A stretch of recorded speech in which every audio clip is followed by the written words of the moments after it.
There is a sound to modern life, a relentless hum that follows us from the moment we wake to the moment we finally collapse into sleep. It's the chime of a notification, the endless scroll of a news feed, the podcast playing in our ears as we walk the television murmuring in the background of our home. We have become masters of filling space, expert architects of noise, doing almost anything to avoid the stark, uncluttered landscape of silence. We carry our distractions like shields, always ready to defend against the looming threat of a quiet moment. We tell ourselves we are staying informed, being productive, or just relaxing, but if we are honest, brutally honest, we are running. We are running from the one person we can never truly escape ourselves. This escape is not without reason. It comes from a deep and ancient fear. We are afraid of what we might find in the quiet. We fear that if the noise stops, we will be left alone with the cacophony inside. The restless thoughts that circle like vultures, the untended sorrows that weigh on our hearts, the gnawing anxieties about a future that hasn't happened, and a past we cannot change. Silence can feel like a mirror, one that shows us not the curated image we present to the world, but the unedited reality of our inner state, with all its chaos, its confusion, and its pain. And so we run, we fill the void, we stay busy, we stay distracted forever, trapped in a frantic maze of our own minds, wondering why we feel so exhausted, so disconnected, so stuck. But what if we have been looking at this all wrong? What if the silence we dread is not an enemy to be defeated, but a wise and patient teacher waiting to be met?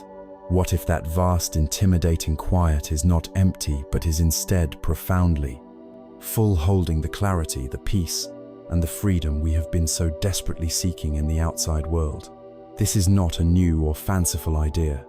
It is a truth that has been explored, understood, and charted for millennia through the timeless wisdom of Buddhist practice, not as a religion to be adopted, but as a practical science of the mind, an art of navigating our own inner world.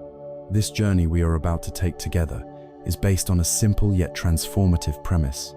The silence you fear holds the answers you seek. To begin this journey inward, we must first understand the landscape of our escape. We must deconstruct this fortress of noise we have so carefully built around ourselves, brick by brick. It is not enough to simply say, we are distracted. We must understand why the distraction is so seductive, so powerful, so seemingly necessary for our survival in the modern world. The addiction to noise, to constant input and perpetual motion is not a simple habit. It is a complex tapestry woven from our deepest fears, our societal conditioning, our very brain chemistry, and the great unanswered questions of a human life. It is only by examining these threads one by one that we can begin to gently unravel them and find the freedom that lies on the other side. The first and most powerful thread is the fear of confronting the inner self. Deep within each of us, beneath the layers of our personality, our job titles, our roles as parents or partners or friends, there exists a core self. This self is not the polished version we present on social media, nor is it the efficient problem solver we portray at work. It is a place of profound stillness, but it is also a place where we have stored everything we would rather not see. Think of your inner world as a vast house. We spend most of our time in the brightly lit living room entertaining guests and keeping up appearances. But there are other rooms in this house, rooms we have locked and boarded up for years. In one room sits our inner critic, whispering that we are not good enough, not smart enough, not worthy of love. In another room, our past regrets play on a continuous loop. A third holds the raw, untamed grief from losses we never fully processed. And so we turn the music up in the living room, we invite more people over, we create a constant party atmosphere, all so we don't have to hear the rattling from behind those locked doors. The endless stream of podcasts, videos, and articles becomes the chatter that drowns out the whispers of inadequacy. The constant busyness of our lives is a self-imposed shield, a brilliant strategy to avoid the vulnerability of sitting with our own unresolved pain. We are not addicted to the noise itself. We are addicted to the temporary relief it provides from the silence where our true feelings reside. The second thread is the pervasive, powerful illusion of productivity. Our culture has become a cult of busyness. We wear our exhaustion like a badge of honor, our packed schedules a testament to our importance. We have been taught to believe that a moving object is a valuable object, that to be still is to be lazy, to be unproductive, to be falling behind in the great race of life. This belief is echoed everywhere, from corporate environments that reward perpetual availability to the curated lives online that showcase constant achievement and activity. Silence in this context feels like a transgression. It feels like wasted time. If you are sitting quietly, just breathing, you are not closing a deal, not learning a new skill, not optimizing your life, not contributing. This external pressure quickly becomes an internal tyrant. We start to judge ourselves through this lens of relentless productivity. The moment a quiet space opens up in our day, a wave of anxiety can wash over us, a feeling that we should be doing something. This guilt is a powerful motivator, driving us to pick up the phone, check our email one more time, or fill the space with any task, no matter how trivial, just to maintain the feeling of being in motion. We have forgotten that stillness is not the opposite of productivity. It is the very source of it. True creativity, deep insight, and genuine wisdom do not arise from a frantic, cluttered mind. They are born in the fertile ground of a mind that has been allowed to rest, to be silent, to be free. The third thread is woven directly into our biology, a neurological habit that forms a powerful feedback loop. Every time you hear the ping of a notification and check your phone, every time you see a red bubble and click on it, every time you scroll and find a surprising new video, or an interesting headline, your brain releases a tiny squirt of a chemical called dopamine. It's a little reward, a flicker of pleasure that says, "Good job, that was interesting, do it again." Our brains are wired to seek pleasure and rewards, and in the digital age, we carry a device in our pocket that is perfectly designed to deliver these rewards on an unpredictable, infinitely variable schedule, much like a slot machine. Over time, our brain becomes accustomed to this steady drip of stimulation. It learns to crave it. When we are then faced with silence, with no external input, the brain doesn't receive its expected hit. This can lead to a feeling of intense boredom, agitation, or even a low-grade anxiety. It's a form of withdrawal. The silence feels empty and uncomfortable, not because it is inherently so, but because our nervous system has been conditioned to expect a level of stimulation that the simple, unadorned present moment cannot provide. We are not just psychologically avoiding our feelings. We are neurochemically wired to seek the next distraction, caught in a cycle that makes true stillness feel less like a peaceful sanctuary and more like a barren wasteland. Let me tell you a story. There was once a merchant in a bustling city, a man named Kalen, whose wealth was the stuff of legends. His days were a whirlwind of sound and activity. From sunrise to sunset, he was in the marketplace, his voice booming as he negotiated deals, the clatter of coins, a constant music to his ears. His evenings were filled with lavish feasts, with musicians playing in every corner of his grand villa, with the laughter and chatter of important guests echoing through the halls. Kalen believed he was the happiest of men, for his life was full, it was loud, it was a testament to his success. But every night the music would eventually fade, the guests would depart, and he would retire to his vast silent chambers. And in that silence, a different sound would emerge. It was the sound of his own hollow heart. The silence was not peaceful, it was deafening. It amplified the profound emptiness that all the gold and all the noise could not fill. He had everything a man could want, yet in the quiet, he had nothing. The man who commanded the world by day was terrified of the stillness of his own room by night. Kalen's story illustrates the final, deepest thread in our addiction to distraction, the great existential void. His nightly terror was not just about loneliness, it was about meaning. The noise of his life was a brilliant diversion from the fundamental questions that haunt every human soul. Who am I really beneath all this wealth and activity? What is the purpose of all this striving?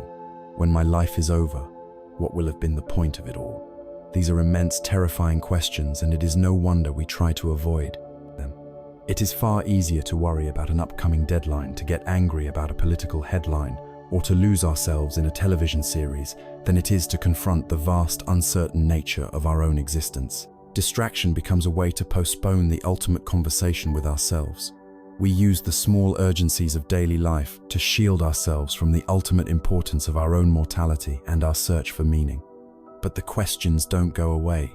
They simply go underground, festering beneath the surface, and contributing to a persistent, unnamed anxiety that hums just beneath the noise, a feeling that something is deeply missing even when our lives are overflowing. This complex web of inner fears, societal pressures, neurological hooks, and existential dread is what gives the noise its power. It is not a single enemy, but a host of them all, conspiring to keep us running. To recognize this is not a cause for despair, but the first step toward true liberation. It is not a sign of our weakness, but a map of our shared human condition. Now that we have illuminated why we flee into the noise, we must gather the courage to turn around and face what we are running from. We must meet the voice in our head, the incessant storyteller, known in ancient traditions as the monkey mind. If you have managed to turn away from the symphony of external noise even for a moment, you have likely come face to face with what it was all designed to conceal. You have met the relentless, chaotic, and often exhausting voice in your own head. This inner narrator never seems to sleep. It leaps from a past regret to a future anxiety, from a harsh self-judgment to a detailed fantasy, all within the span of a few seconds. It is a frantic creature, swinging from branch to branch in the vast jungle of the mind, never resting, never at peace. In the traditions of the East, this incessant mental chatter has a wonderfully apt name. It is called the monkey mind. To understand this monkey, to meet it with wisdom rather than with fear, is the next crucial step on our journey into the silence. It is not an enemy to be slain, but a misunderstood companion to be befriended. So what precisely is this monkey mind? It is the stream of consciousness that is largely undirected, a near constant monologue of thoughts, images, and feelings that tumble through our awareness. It has several distinct personalities. First, it is a compulsive time traveler. It rarely stays in the present moment, the only place where life is actually happening. Instead, it yanks you into the past, forcing you to relive an embarrassing moment, re-argue a conversation you had yesterday, or bask in the fading glow of a long-gone success. Then, with no warning, it flings you into the future, making you rehearse a difficult conversation that may never happen, catastrophize about potential failures, or meticulously plan your to-do list for the 10th time. This constant shuttling between what was and what might be is a primary source of our suffering. Regret and resentment live in the past. Anxiety and worry live in the future. The present moment, when truly inhabited, is often quite peaceful, which is precisely why the monkey mind avoids it. Beyond its time traveling, the monkey mind is also a relentless judge. It has a running commentary for everything. This food is good. That person is annoying. I should have worked harder. I look terrible today. This feeling is bad. That feeling is good. It sorts and labels every single experience, placing it into neat boxes of like and dislike, right and wrong, success and failure. This inner critic is often our harshest one, speaking to us in ways we would never tolerate from a friend. It compares our reality to an impossible ideal, our life to the curated lives of others, leaving us in a perpetual state of feeling that we are lacking, that something is wrong with us. Finally, the monkey mind is a master storyteller. It can take a single neutral event, a short email from your boss, for example, and weave an entire epic drama around it. He must be angry with me. I'm probably going to get fired. How will I pay my bills? My life will be ruined. It creates these narratives with such conviction that our bodies react as if they are true, flooding us with stress hormones and plunging us into a state of fight or flight over a complete fabrication. This endless, involuntary cascade of thoughts is the internal noise we are so desperate to escape. But where does this frantic monkey come from? Is it some personal failing, a flaw in our character? Absolutely not. Understanding its origin is key to developing compassion for it and for ourselves. The monkey mind is not a mistake. It is a feature of our evolutionary design. For our ancient ancestors living on the savannah, a mind that was constantly scanning the environment for threats was a survival advantage. A mind that was always alert, always remembering which plants were poisonous, and always worrying about where the next predator might come from, was a mind that kept its owner alive. That ancient threat detection software is still running in our brains today. The problem is, it is now operating in a world where the threats are not saber-toothed tigers, but a critical comment on social media, a looming deadline, or a traffic jam. The software is outdated for the hardware of modern life, leading to a constant state of low-grade and sometimes high-grade alarm. Furthermore, this evolutionary tendency is shaped and reinforced by our personal conditioning. Our experiences, our upbringing, and our culture carve deep grooves into our minds like pathways in a forest. If we were taught as children that we must always be productive, our monkey mind will constantly berate us for resting. If we went through a painful betrayal, our monkey mind will be hyper-vigilant for any signs of it happening again. The voice in your head is not you. It is a combination of ancient survival programming and a lifetime of accumulated habits. The mind is an organ, and its job is to think just as the heart's job is to beat. You are not the thoughts. You are the one who is aware of the thoughts. This is the most important distinction you will ever learn. The natural human instinct when faced with this inner chaos is to fight it. We try to suppress the thoughts to force the monkey to be quiet. We tell ourselves, stop worrying, or just think positive. This strategy is not only ineffective, it is profoundly counterproductive. There is a famous story that illustrates this perfectly. A man wakes one morning to find a wild monkey has somehow gotten into his house. Panicked, he immediately begins to chase it, trying to catch it and throw it out. But the more he chases the monkey, the more terrified and frantic it becomes. It leaps onto the furniture, knocking over priceless vases. It swings from the curtains, tearing them from the walls. It screeches and throws things, turning his once orderly home into a scene of complete destruction. The man's efforts to control the chaos are only creating more of it. Exhausted, defeated, and heartbroken at the state of his home, the man finally gives up. He collapses into a chair in the corner of the room, puts his head in his hands, and simply stays still. After a few moments, the monkey, noticing it is no longer being chased, stops its rampage. It cautiously peeks at the man from across the room. Seeing no threat, it slowly climbs down from the top of a bookshelf. It sits. It watches the man. The house grows quiet. The monkey, no longer agitated by the chase, becomes calm. This simple story holds the entire secret to working with the monkey mind. The house is your mind. The monkey is the stream of your thoughts. Chasing them, fighting them, suppressing them, and judging them only makes them wilder and more destructive. It gives them energy. The moment you try not to think of something, say a pink elephant, that is the only thing you can see in your mind's eye. The act of resistance strengthens the very thing you are resisting. The alternative, the path of wisdom, is to do what the man in the story did. You stop the chase. You sit down and you watch. You practice observation without interference. You become the silent witness to the monkey's antics. You let the thoughts come and go without grabbing onto them, without identifying with them, and without believing their stories. When a thought of worry arises, you don't engage it or fight it. You simply notice it. You can say to yourself, there is worry. When a memory from the past appears, you note it. A memory. You begin to relate to your thoughts as if they were clouds passing in the sky or leaves floating down a river. They are phenomena that arise and pass away within your awareness, but they are not you. You are the sky, not the clouds. In the space that opens up between the observer and the thought, there is peace, there is freedom. This is not about getting rid of the monkey. The monkey may never fully disappear. This is about changing your relationship to it. You are not its victim, you are its gentle, patient, and wise caretaker. But knowing this intellectually is one thing. To practice it, especially when the inner storm is raging, we need a focal point, something to hold onto amidst the chaos. We need an anchor. And as luck would have it, we are all born with a perfect one, a rhythm that is always with us, waiting patiently to be noticed. It is the simple, profound, and ever-present gift of our own breath. We have now stood at the edge of the jungle and met the wild monkey of the mind. We have felt its frantic energy and heard its incessant chatter. The immediate impulse is to turn and run, to dive back into the comforting noise of the world, or to try and wrestle the monkey into submission. But we have learned that both of these strategies are futile. So what is left? If we are not to run and not to fight, we must learn to stay. But to stay in the midst of that inner chaos without being swept away requires a tool of immense power, yet one of utter simplicity.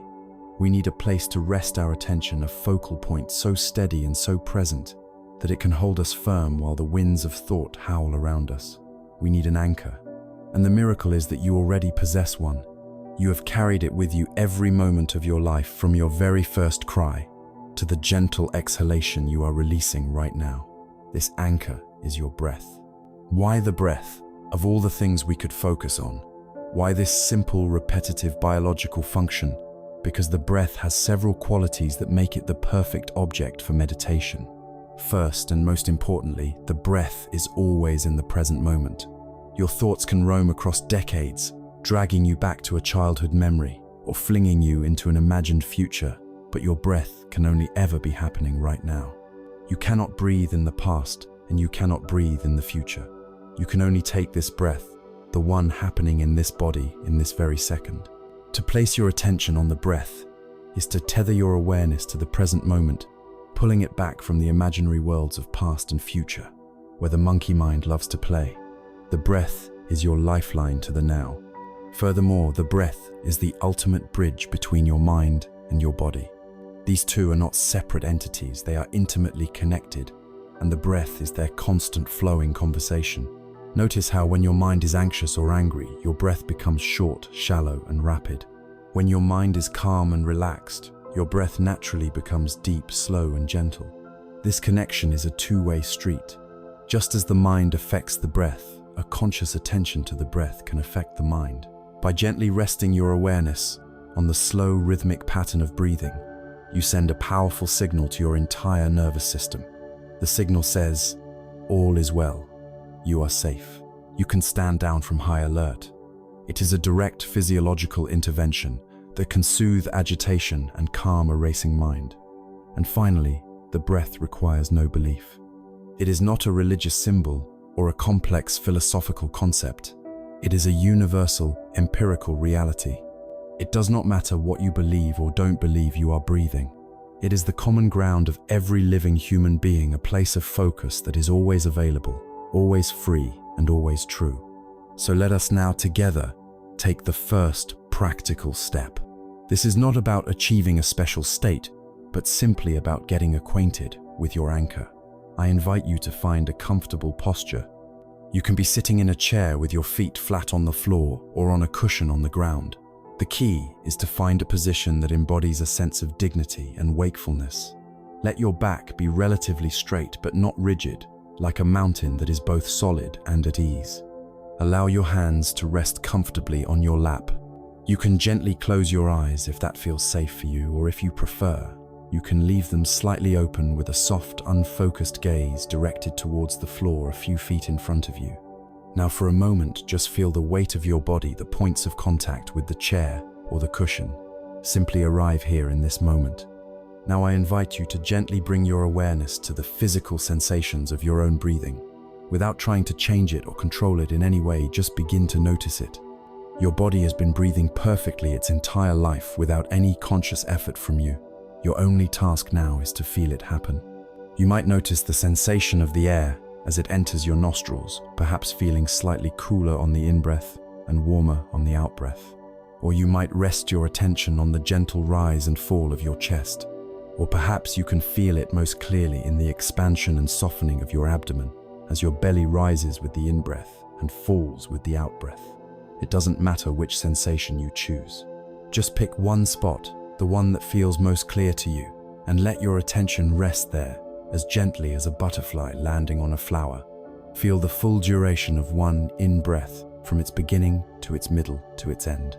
And then feel the full duration of the out-breath.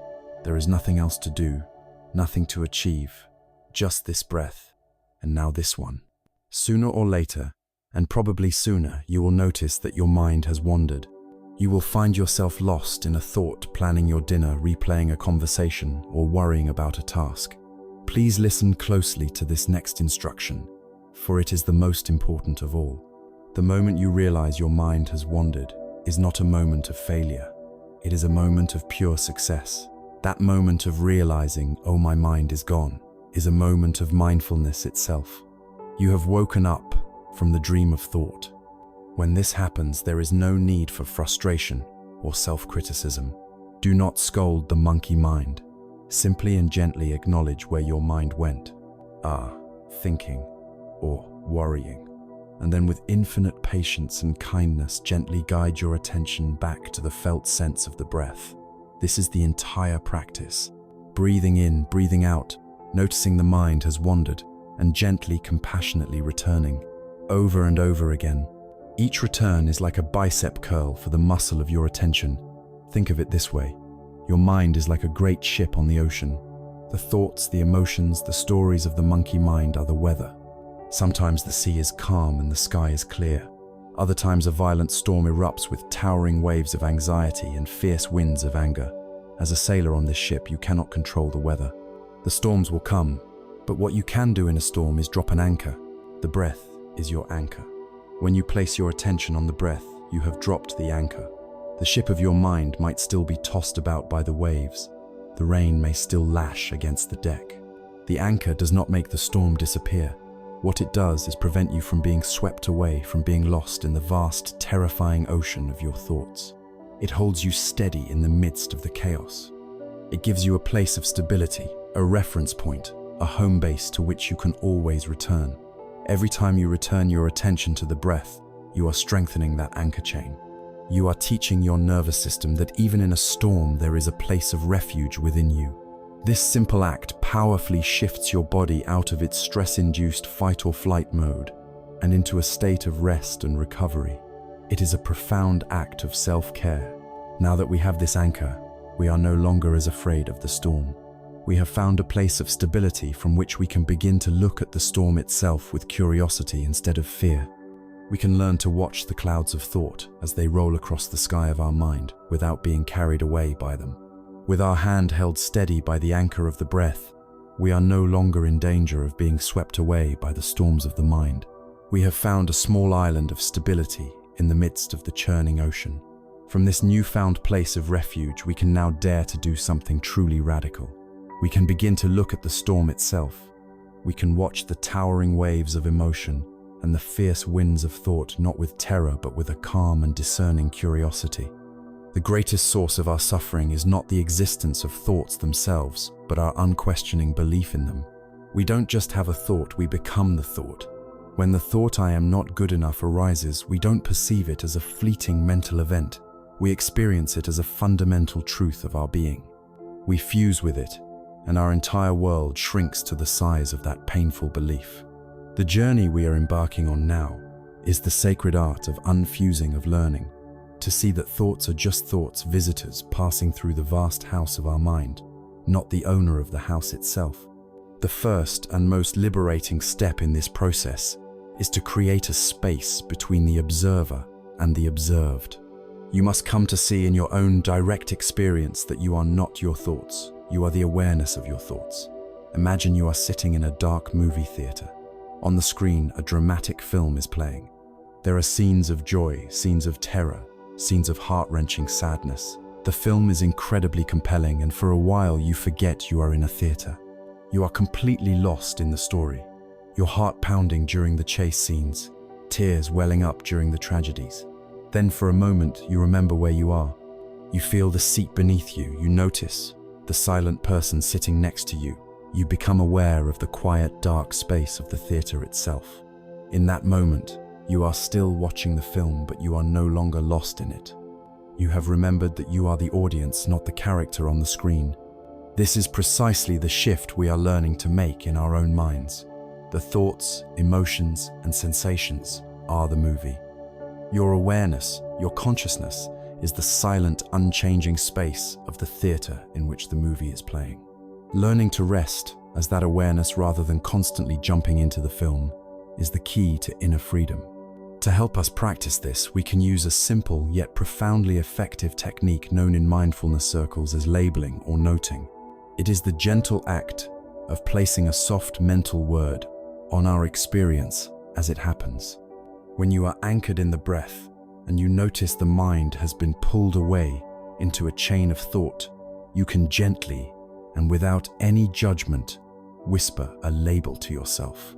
If you find yourself mentally rehearsing your presentation for tomorrow, you can just note planning. If you are caught in a loop of anxiety about your health, you can note worrying. If you are criticizing yourself for a past mistake, you can note judging. judging. If a sound from outside catches your attention, you can note hearing. The purpose of this is not to analyze yourself, but to gently interrupt the process of fusion. The very act of naming a thought forces you to take a step back from it. You cannot be both completely consumed by worry and at the same moment be the calm observer who is labeling the experience as worry. The label creates an immediate gap of awareness. The tone of the label is everything. It is not a harsh accusation, but a soft, curious, and tender recognition, like a scientist observing a fascinating new phenomenon with kindness. Ah, look at that, the mind is planning again. How interesting. This practice leads us to the most powerful metaphor for understanding our minds, the metaphor of the sky and the clouds. I invite you to imagine the sky. See its vastness, its openness, its boundless quality. It is always present, clear and luminous. This sky is the nature of your own awareness, your own consciousness. It is fundamentally spacious and peaceful. Now imagine the clouds. On some days, the clouds are light white and puffy, drifting lazily by. These are like our pleasant thoughts, happy memories, and joyful feelings. On other days, dark, heavy storm clouds gather. They are menacing and full of thunder and lightning. These are our difficult thoughts, our fear, our anger, our grief. As human beings, we experience all kinds of weather, all kinds of clouds. The great mistake we make is that when the storm clouds appear, we believe we are the storm. We contract around the anger, we become the anxiety. But look again at the sky. The sky is never ever harmed by the clouds. A dark storm cloud does not stain the sky. A bolt of lightning does not rip a hole in it. The wind does not tear it apart. The sky simply allows all the weather to pass through it. It holds the light, fluffy clouds and the dark storm clouds with the same impartial, spacious embrace. And after the most violent storm has passed, the sky is still there, completely untouched, as blue, as vast, and as peaceful as it was before. This is the nature of your mind. Your awareness is the sky. Your thoughts are the weather. No matter how terrifying the thought, no matter how painful the emotion it is, just a cloud passing through the sky of your awareness. It cannot harm you. It cannot stain you. You are the space in which it is all happening. Resting in this understanding changes everything. It allows us to see the truth of impermanence in real time. No cloud lasts forever. The beautiful sunny day will eventually give way to evening. The most ferocious hurricane eventually runs out of energy and dissipates. So it is with our thoughts. That thought of intense anger that feels so solid and permanent right now is in reality a fleeting energy pattern. It has arisen, it will stay for a while, and it will pass away if we let it. Knowing this gives us the courage to endure difficult mental states without panicking and without needing to act on them. It also helps us release our grip on pleasant states, enjoying them while they are here without desperately clinging to them when they begin to change. This is the heart of non-judgment. We stop our exhausting habit of chasing the good clouds and battling the bad ones. We stop being a frantic weather controller and instead relax into being the sky, allowing the natural, ever-changing weather of our mind to simply be. When we stop fighting the storm clouds, we stop giving them our energy. We find that they often pass much more quickly when we meet them with acceptance rather than resistance. By using the anchor of the breath, we learn to rest as this sky-like awareness. We gently label the cloud-like thoughts as they pass, recognizing them for what they are. Temporary weather patterns. This practice of observing without judgment cultivates a deep and unshakable freedom right in the heart of our own experience.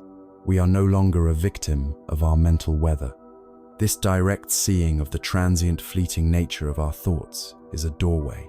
It opens our eyes to a universal truth that applies not just to our minds but to everything in existence. We are beginning to touch the profound wisdom of impermanence, a principle that once truly understood can unlock the very chains of our suffering. Having learned to sit on the riverbank of our minds, watching the clouds of thought drift by, we begin to notice something profound. We see that no single thought lasts. A happy thought arises, brings a smile to our face, and then dissolves. An anxious thought appears, tightens our chest, and it too eventually fades. This constant rising and falling is not just a feature of our thoughts. It is the fundamental rhythm of reality itself. We have been observing a single wave, But now it is time to lift our gaze and behold the entire ocean. The truth we are about to explore is perhaps the most essential and at first the most unsettling insight in Buddhist wisdom. It is the universal law of impermanence. In the ancient Pali language, this is called anicca anicca, and while our initial instinct may be to fear this truth, a deeper understanding reveals that it is not a curse but a key one that unlocks a radical and unshakable peace. Impermanence is not a complex philosophy, it is a direct observation of the world. Look anywhere and you will see it. Look to the cosmos, and you see stars being born in fiery nebulas and dying in spectacular supernovae. Look at our own planet. The mightiest mountain ranges are slowly but surely being ground down into sand by wind and rain. Coastlines are relentlessly redrawn by the patient ocean. The seasons turn in their endless beautiful cycle, a constant dance of birth, growth, decay, and renewal. A towering oak tree begins as a tiny acorn reaches for the sky over centuries and eventually falls its decaying wood, providing the very nutrients for new life to begin. Nothing, absolutely nothing, stands still. This universal law is not just happening out there, it is happening within you right now. The body you have today is not the same body you had 7 years ago. Most of its cells have been replaced. The person who began listening to this sentence is not the exact same person who is now hearing the end of it. With every breath you change. Your moods shift like the weather, your opinions evolve, your relationships transform. Life is not a static object, it is a flowing river, a ceaseless process of becoming and unbecoming. If this constant change is the fundamental nature of everything, then where does our human struggle, our deep-seated anxiety come from? It arises from a simple, tragic mistake. We refuse to accept this truth. We behave as if life were not a flowing river, but a series of solid rocks that we can grab onto and possess. Our suffering comes not from the fact that things change, but from our desperate, exhausting attempts to prevent them from changing. We experience a moment of perfect happiness, a beautiful sunset, a joyful gathering with loved ones, a feeling of professional triumph, and our first instinct is to cling to it. We try to freeze it to make it permanent. We take a picture, we tell ourselves, I wish this could last forever. And in doing so, we immediately introduce a note of sorrow into the joyful moment, because we know it cannot last. We are already mourning its passing while it is still here. We cling to our youth, spending fortunes and immense energy, fighting the natural, graceful process of aging. We cling to relationships, wanting them to remain exactly as they were in their beautiful beginning, resisting the natural evolution that all human connections must undergo. We cling to our identities, to a fixed idea of who we are, becoming defensive when life asks us to grow or change. This clinging, this resistance to the natural flow of life is the source of our friction, our tension, our feeling of being at war with reality. We are trying to hold onto the riverbank while the powerful current of life pulls at us, and the strain of that is what we call suffering. There is a timeless story that captures the wisdom of impermanence perfectly. A powerful king who had known both tremendous victory and devastating loss summoned the wisest sages in his kingdom. He gave them a challenge. I want you to create a ring for me, he said. And on this ring, I want you to inscribe a message, just a few words that will serve me in all circumstances. When I am at the height of my power and success, surrounded by celebration, this message must bring me back to earth. And when I am in the depths of despair, having lost everything, this same message must give me hope. The sages deliberated for weeks and finally returned to the king with a simple gold band. The king looked closely, and etched into the ring were 4 simple words. This too shall pass. The king understood at once. When he celebrated a great victory and felt the swell of pride and arrogance, he would look at the ring and be reminded of the fleeting nature of glory. It would teach him humility and to cherish the moment without becoming attached to it. And when he faced a crushing defeat, when his enemies were at the gates and his spirit was broken, he would look at the ring and find the courage to endure, knowing that his sorrow, his failure, and his pain were not a permanent condition. His despair too would pass. This simple, profound message is the gift of anicca. While one side of the coin reminds us that our joy is temporary, the other side offers the most profound hope imaginable. Because everything changes, nothing, is a life sentence. The pain you feel right now, no matter how overwhelming, is not permanent. The grief that feels like it will tear you apart will in time soften and transform. The crushing weight of anxiety, the heavy fog of depression, the sting of failure, they are all impermanent. They are clouds that will pass. They are storms that will end. The broken heart will heal. The difficult situation at work will evolve. The conflict with a loved one will shift. Without impermanence, we would be trapped forever in our worst moments. Change is the engine of healing. It is the promise that growth is always possible, that tomorrow does not have to be the same as today. This is not just a nice idea. It is a practical tool for resilience. When you are caught in the grip of a powerful, difficult emotion, you can bring this wisdom to mind. You can say to yourself, "This is here now. I feel this anger, this sadness, and I know it is impermanent. This too shall pass." This simple reminder doesn't necessarily make the feeling disappear instantly, but it stops you from pouring gasoline on the fire. It prevents the panic that comes from believing the pain will last forever.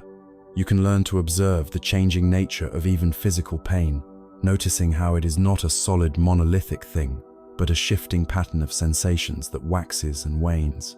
You are learning to surf the waves of reality rather than being crushed by them. You have stopped fighting the river and have begun to learn how to flow with it. By embracing the truth of impermanence, our perspective on life undergoes a seismic shift. We move from fear to acceptance, from resistance to flow. We stop trying to nail everything down in a world where nothing can be nailed down. We learn to cherish the good moments more fully, knowing they are precious and fleeting, and we learn to endure the difficult moments with more grace, knowing they are not our final destination. We begin to find a deep peace, not in a life free from change, but right in the heart of change itself. When we truly deeply understand that everything changes, and we see how our own habit of clinging to these changing things creates a constant, low-level friction and dissatisfaction in our lives, we come face to face with the second great truth pointed to by the Buddha. We are led directly to an honest and compassionate examination of this fundamental human experience of unsatisfactoriness, a feeling known in the East as dukkha. Having delved into the universal truth of impermanence, seeing how everything is in a constant state of flux, we arrive at a crucial junction in our journey. We are now prepared to look directly at a truth that can feel challenging, but which holds the key to profound liberation.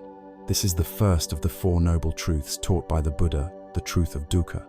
The word is often translated from the ancient Pali language as suffering, and this translation has for centuries given people the mistaken impression that this path is pessimistic or life-denying. This could not be further from the truth. To translate dukkha merely as suffering is to miss its deep and subtle meaning. Think of it less as suffering and more as a fundamental unsatisfactoriness, a persistent friction, or the feeling of a wheel that is slightly off its axle, making for a bumpy and stressful ride. Dukkha is the discomfort that arises when our minds full of cravings and attachments collide with the ever-changing, uncontrollable nature of reality. To look at dukkha is not an act of morbidity. It is the courageous first step a physician takes in making an accurate diagnosis in order to prescribe a cure. To understand this diagnosis, it's essential to see the Buddha not as a god or a savior, but as a master physician of the mind. Imagine you have been feeling unwell for years with a low-grade fever and a constant lack of energy. You finally go to a doctor, and after a careful examination, she looks at you with compassion and says, "I understand what's happening. There is a condition present. This is not a judgment on you. It is not a condemnation of your body. It is a clear, compassionate, and necessary statement of fact. Without this diagnosis, there can be no hope for healing." The first noble truth is simply this: the physician, looking at the human condition and stating, there is a fundamental unsatisfactoriness present in our reactive, unexamined way of living. This is not a metaphysical claim that life itself is flawed, but a practical observation that our default way of experiencing life, driven by clinging and aversion in a world of constant change, inevitably leads to friction and stress. It is the most hopeful diagnosis imaginable, because it implies that if a condition is understood, its causes can be removed, and a state of complete health and well-being is possible. The physician of the mind identified 3 distinct types or layers of this unsatisfactoriness. The first is the most obvious dukkha, which translates as the pain of pain. This is the overt suffering that we all know intimately.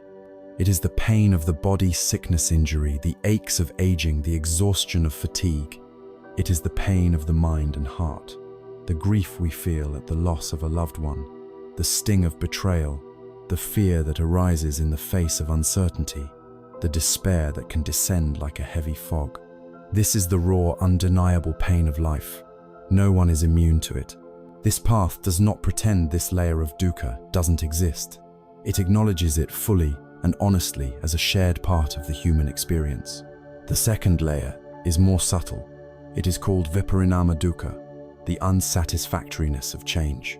This links directly to our exploration of impermanence. This is the stress that is woven into our happiest moments. It is the anxiety that lurks beneath the surface of a beautiful vacation knowing that it must end. It is the faint sadness that touches our heart when we behold a perfect rose, because we know it will soon wither. It is the disappointment we feel when a delicious meal is finished, when a joyful feeling fades, when a passionate romance settles into a quiet routine. This form of dukkha arises because we cling to pleasant experiences. We try to freeze them in time, and we suffer when reality, in its relentless flow, refuses to comply. Paradoxically, our very grasping for happiness becomes a source of stress, because the more we cling to what is pleasant, the more we fear its inevitable passing. The third and most profound layer is sankhara dukkha, the pervasive unsatisfactoriness of conditioned existence. This is the deep background hum of discontent that so often characterizes our lives when we are not actively distracted. It's the feeling of restlessness, of never being quite at home in our own skin. It is the chronic boredom that sends us reaching for our phones. It's the vague but persistent feeling that something is missing, that if we could just get that next promotion, buy that new thing, find that perfect partner, or go on that dream trip, then we would finally be content. This is the fundamental friction of the wheel being off its axle. It is the stress of being a separate, vulnerable self in a world of causes and conditions, constantly striving to control the uncontrollable, to find permanent security in a world where none exists. It is the subtle but ever-present stress of being a conditioned being tossed about by the winds of praise and blame, gain and loss, pleasure and pain. To illustrate how we amplify our own pain, the Buddha told a simple story. He said that a person walking through the world is sometimes struck by an arrow. This is the first arrow. It is the unavoidable pain of life, sickness, loss, a painful event. It hurts. This is dukkha. But what do we usually do when struck by the first arrow? We immediately shoot ourselves with a second one. We react with a torrent of thoughts. Why me? This is terrible. I can't stand this. It isn't fair. My life is ruined. We add layers of anger, self-pity, resentment, and fear on top of the original pain. This mental reaction, this resistance to what is already happening, is the second arrow. The Buddha's profound insight was this: in life we cannot always avoid the first arrow. However, the second arrow is entirely optional. Our true suffering, the kind that lasts for weeks, months, or years, is not the pain of the first arrow, but the self-inflicted wound of the second, third, and fourth arrows of our own reactivity. Our practice is to learn how not to shoot ourselves with that second arrow. Therefore, the path forward is not to deny dukkha or to run from it, but to turn towards it with the gentle curiosity of a physician. We begin to notice the second arrows in our daily life. We see how we add a layer of mental commentary and resistance to every uncomfortable experience. We start to notice the background hum of sankhara dukkha, the restlessness that keeps us seeking and striving. We don't do this to become morbid or to wallow in negativity. We do it to understand the mechanics of our own minds. To accept the diagnosis is the first most courageous step toward healing. This honest look at our unsatisfactoriness, at the ways we create suffering with our reactions, inevitably leads to a very profound question. Who or what is this I that is feeling all of this? Who is this self that is shooting the second arrow? To find the ultimate root of dukkha, we must be brave enough to investigate the very nature of the self that seems to be at the center of it all. This leads us to the most challenging and perhaps most liberating inquiry of all the truth of no self, or anatta. We have journeyed together into some deep waters. We have witnessed the universal dance of impermanence, seeing how all things arise and pass away. We have looked with courage and honesty at the nature of our own unsatisfactoriness, the friction and stress of dukkha. And we have seen how much of our suffering comes not from life's unavoidable pains, but from the second arrow of our own mental reaction. This leads us to the most profound and vital question of all. Who is holding the bow? Who is this I that feels pleasure and pain, that clings and resists, that suffers? Our entire life is built around this central character, this protagonist, called me. We work to protect it, to promote it, to defend it. But what if we were to put this main character under the microscope? What if we were to look for it with the same honest curiosity we have applied to everything else? This is the inquiry into what is called anatta, or no self. Before we take another step, it is crucial to hear this. This teaching does not mean that you do not exist. It is not a doctrine of annihilation. You are here reading, breathing, feeling. The inquiry into anatta is not about denying our existence, but about investigating its true nature, and in doing so, freeing ourselves from the prison of a limited identity. Let us begin the search for this self. This I that you believe you are, where can it be found? Is it in your body? Look at your hands. You say, these are my hands, not I am these hands.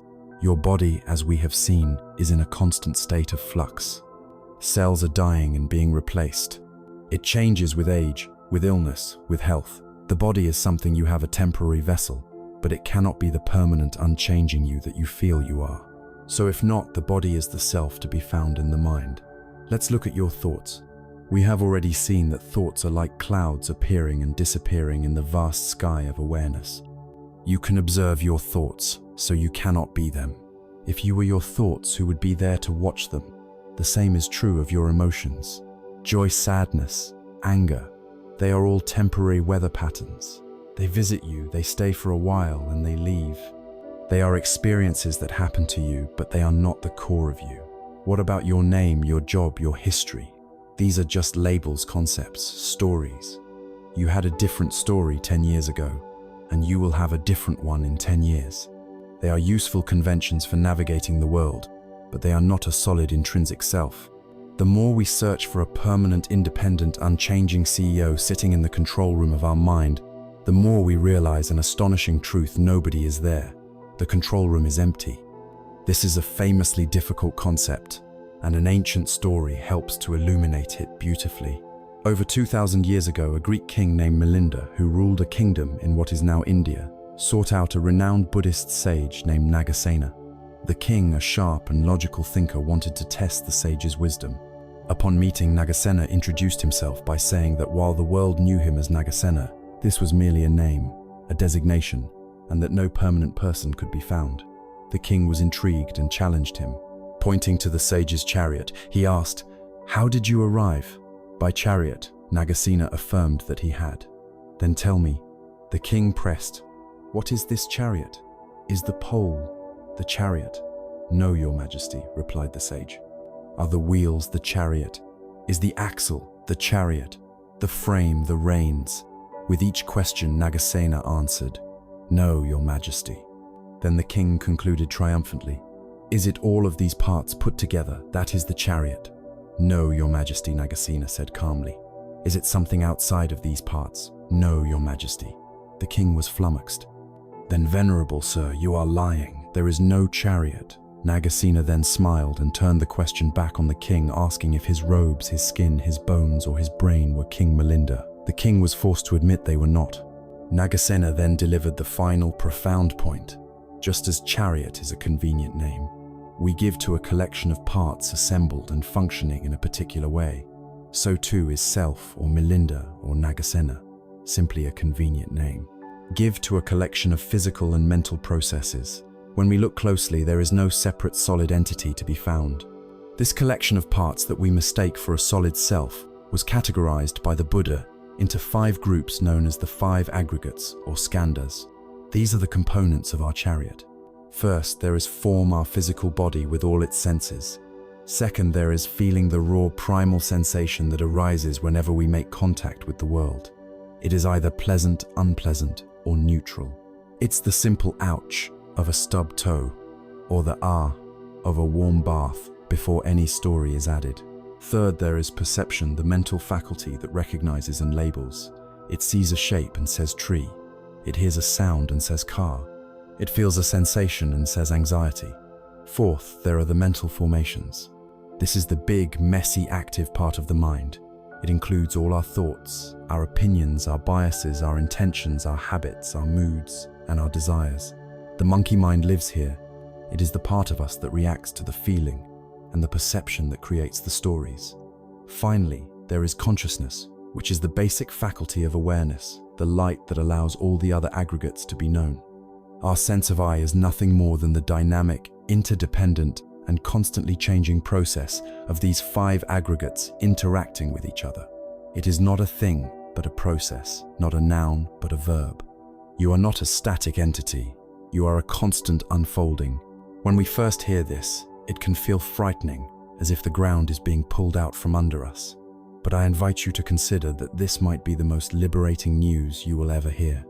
As long as you believe you are a separate solid self, you have a tremendous burden. You have to spend your entire life defending this fragile identity. You are hurt by criticism. You crave praise. You are terrified of failure because it threatens this self-image. Your ego is like a small walled fortress that you must constantly guard. But what if there is no fortress to defend? What if there is no fixed thing to be threatened? The insight into anatta dismantles the fortress. The burden of being me begins to dissolve. There is less to prove and less to protect. You become less reactive, less defensive, and more open to the flow of life. Furthermore, this insight does not lead to a lack of responsibility, as some might fear. It leads to a deeper and more authentic form of compassion. When the hard, artificial line between me and you begins to blur, the heart naturally opens. We see that other beings are also a temporary collection of these same 5 processes, also subject to impermanence, also experiencing dukkha. Your suffering is no longer seen as fundamentally separate from my suffering. It is all part of the same shared human experience. Empathy and compassion arise not as a moral duty, but as a natural response to this perceived interconnectedness. The illusion of a separate self is the root of selfishness, fear, and hostility. The wisdom of no self is the root of love and true connection. When the tight clenched fist of the ego begins to relax, its grip, a profound space, opens up in the heart. With less need to defend a fragile self, we discover a vast untapped capacity for warmth, connection, and goodwill. Having deconstructed the self, we can now begin the joyful work of reconstructing the heart. We can turn from the deep insights of the mind to the boundless qualities of the heart, beginning with the gentle, radiant practice of loving kindness or metta. The journey we have been on so far has been one of deep seeing, of taking things apart to understand their nature. With the clear eye of wisdom, we have looked into the impermanent nature of reality, the pervasive unsatisfactoriness that comes from resisting it, and the profound truth that there is no solid separate self to be found at the center of our experience.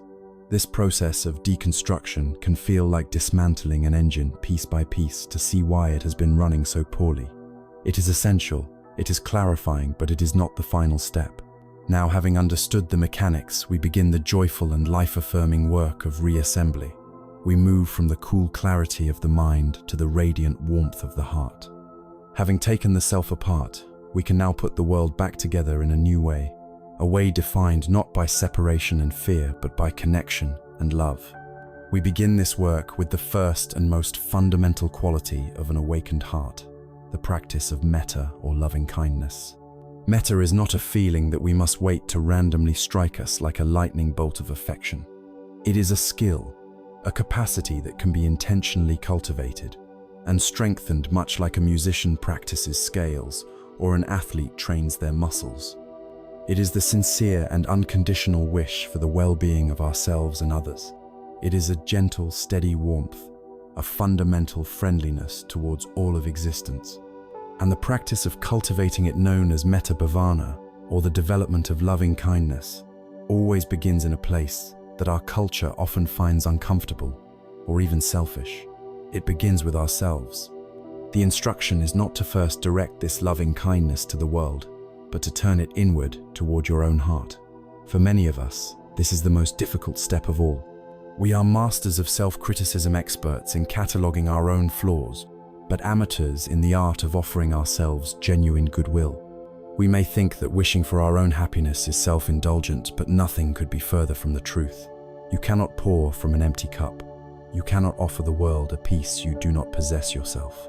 A heart that is at war with itself, mired in self-judgment and feelings of inadequacy, simply does not have the resources to be a genuine source of love and kindness for others. Its offerings will always be tainted with neediness, insecurity, and the desire for something in return. To offer loving kindness to yourself is not an act of ego, it is an act of profound sanity. It is about treating yourself with the same gentle care you would offer a dear friend who is struggling. It is recognizing that you, just like every other being in the universe, have a fundamental desire to be happy and to be free from harm. By watering these seeds of kindness in our own heart first, we create a wellspring of warmth and acceptance that can then overflow naturally and authentically to everyone we meet. A person who is at peace with themselves is no longer a threat to the world. A person who feels a sense of inner fullness is no longer trying to extract happiness from others. This is the foundation upon which everything else is built. So let us begin this practice together. Find a comfortable and relaxed posture, just as you did for the breath meditation. You can close your eyes. For this practice, it can be helpful to place a hand gently over the center of your chest, over your heart space. The gentle pressure and warmth can help to bring your awareness to this part of your body. Now, just as we use the breath as an anchor for the mind, we will use a set of simple, silent phrases as an anchor for the heart. These phrases are not magical incantations. They are tools to guide our intention. The traditional phrases are a beautiful and complete wish for well-being. Silently, gently begin to offer these phrases to yourself. May I be safe. May I be happy. May I be healthy. May I live with ease. Repeat them slowly without striving or forcing. Let the words be soft. The goal is not to force a particular feeling, but simply to plant the seeds of this intention. Some days you might feel a corresponding warmth, a sense of rightness. Other days you might feel nothing or even resistance. That is perfectly fine. Your only job is to offer the phrases with sincerity. You are watering the garden of your heart. You do not need to command the flowers to grow, you simply need to provide the water and sun. Just continue gently repeating the phrases, directing this profound wish for safety, happiness, health and peace toward yourself. May I be safe. May I be happy. May I be healthy. May I live with ease. Once you have spent some time establishing this feeling of goodwill for yourself, you can begin to expand the circle of the heart. First, bring to mind a benefactor, someone who has been kind to you in your life, someone for whom it is very easy to feel gratitude and warmth. It could be a teacher, a friend, a family member. Hold a picture of them in your mind's eye, and now direct the phrases toward them. See them in your heart, and wish for them. May you be safe, may you be happy, may you be healthy, may you live with ease. Feel the natural flow of warmth as you offer these wishes to someone who has cared for you. Next, bring to mind a neutral person. This is someone you see but have no strong feelings about one way or the other. The cashier at the grocery store, a person you pass on your daily walk. This step is important because it begins to stretch the muscle of the heart beyond its habitual patterns of like and dislike. See this person in your mind, a fellow human being who also wishes to be happy, and offer them the same phrases. May you be safe. May you be happy. May you be healthy. May you live with ease. Then, when you feel ready, you can take on the more challenging practice of offering metta to a difficult person. It is wise to start with someone who is only mildly irritating, not the source of your deepest trauma. See this person and recognize that their harmful actions likely come from their own deep suffering, their own confusion and pain. The wish here is not to condone their behavior, but to wish for them to be free from the suffering that causes them to create suffering. It is a radical act of compassion. With whatever sincerity you can muster, you offer the phrases, may you be safe, may you be happy, may you be healthy, may you live with ease. Finally, you allow the circle to become boundless. You extend this wish of loving kindness to all beings everywhere without exception, to your friends and to your enemies, to people near and far, to animals, to all beings in all realms. May all beings be safe. May all beings be happy. May all beings be healthy. May all beings live with ease. You rest in this state of boundless, universal goodwill. This practice is a powerful alchemy of the heart. Anger, resentment, jealousy, and fear are contracted, hard and tight energies. Loving kindness is a soft, open, and expansive energy. They cannot coexist in the heart at the same time. The more you practice cultivating metta, the less room there is for ill will. It is the direct antidote to the poison of anger. There is a famous story of the Buddha's cousin who, consumed by jealousy, unleashed a ferocious, intoxicated elephant named Nalagiri to charge and kill the Buddha. As the terrified elephant thundered towards him, the Buddha did not run or fight. He simply stood his ground and radiated an immense and powerful field of pure loving kindness toward the enraged animal. Upon entering this field of metta, the elephant, the most feared creature in the kingdom, slowed its charge. Its rage subsided. It walked calmly to the Buddha, knelt down, and was completely tamed. This story illustrates that loving kindness is not a weak, sentimental feeling. It is a powerful, transformative force that can pacify the deepest rage both in ourselves and in others. As this unconditional wish for well-being grows stronger in our hearts, something remarkable begins to happen. When we see another being our wish for their happiness, our metta naturally transforms when we perceive that they are in pain. This wish for them to be free from their suffering is the next boundless quality of the heart. It is the courageous, active, and engaged state of compassion or karuna. From the fertile ground of loving kindness, a new and powerful quality of the heart begins to bloom. As we cultivate metta, the sincere wish for all beings to be happy, we inevitably encounter the profound reality that they are not. We open our eyes and see that the world is filled with pain. We see the truth of dukkha, not just as a philosophical concept, but as a lived experience in the hearts of those around us. When our wish for happiness collides with the reality of suffering, a remarkable transformation occurs. Loving kindness evolves into its active and courageous partner, karuna, which we translate as compassion. If metta is the gentle wish, may you be well, karuna is the heart's trembling, powerful response when it sees that you are not. It is the urgent, heartfelt cry, may you be free from your suffering. It is the heart's willingness to move towards pain, not away from it. Before we can truly understand compassion, we must first distinguish it from its well-meaning but distant cousin, pity. Pity stands on high ground looking down. It says, "Oh, you poor thing, how unfortunate you are." It creates a separation, a barrier between the one who pities and the one who is pitied. It reinforces the illusion of me over here, safe and sound, and you over there, in your unfortunate state. Pity can feel condescending, and it often subtly serves the ego by making us feel superior or grateful that we are not in the other person's shoes. Compassion, on the other hand, steps down from the high ground and meets the other at eye level. It recognizes our shared humanity, our shared vulnerability to the first arrows of life. It does not say you're suffering, it says I feel this suffering with you. The word compassion literally means to suffer with. It is born from the profound insight that the line separating my well-being from your well-being is an illusion. It is the recognition that your pain diminishes me and your freedom uplifts me. Pity keeps us safe and separate. Compassion risks connection, it risks feeling, it risks having our own heart broken open by the pain of another. This is why true compassion is not a soft saccharine emotion. It is an act of immense courage. Our instinct, wired into our nervous system over millions of years, is to recoil from pain. When we see suffering, our natural tendency is to turn away, to numb ourselves, to change the channel, to distract ourselves. We do this because we are afraid of being overwhelmed. We fear that if we truly open ourselves to the pain of the world, we will drown in it. And so we build walls around our hearts, letting in only as much as we think we can handle. To practice compassion is to consciously and bravely dismantle these walls brick by brick. It is the courage to stand firm in the presence of suffering without collapsing. It is the strength to keep your heart open even when it aches. It is the willingness to sit with a friend in their grief without trying to fix them or cheer them up, but simply offering the silent, powerful medicine of your presence.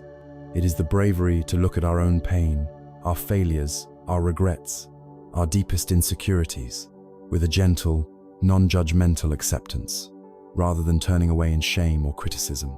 This courage is not fearlessness, it is the willingness to feel the fear of being overwhelmed and to stay open anyway. However, this courage must be balanced with wisdom. The path of compassion is a razor's edge.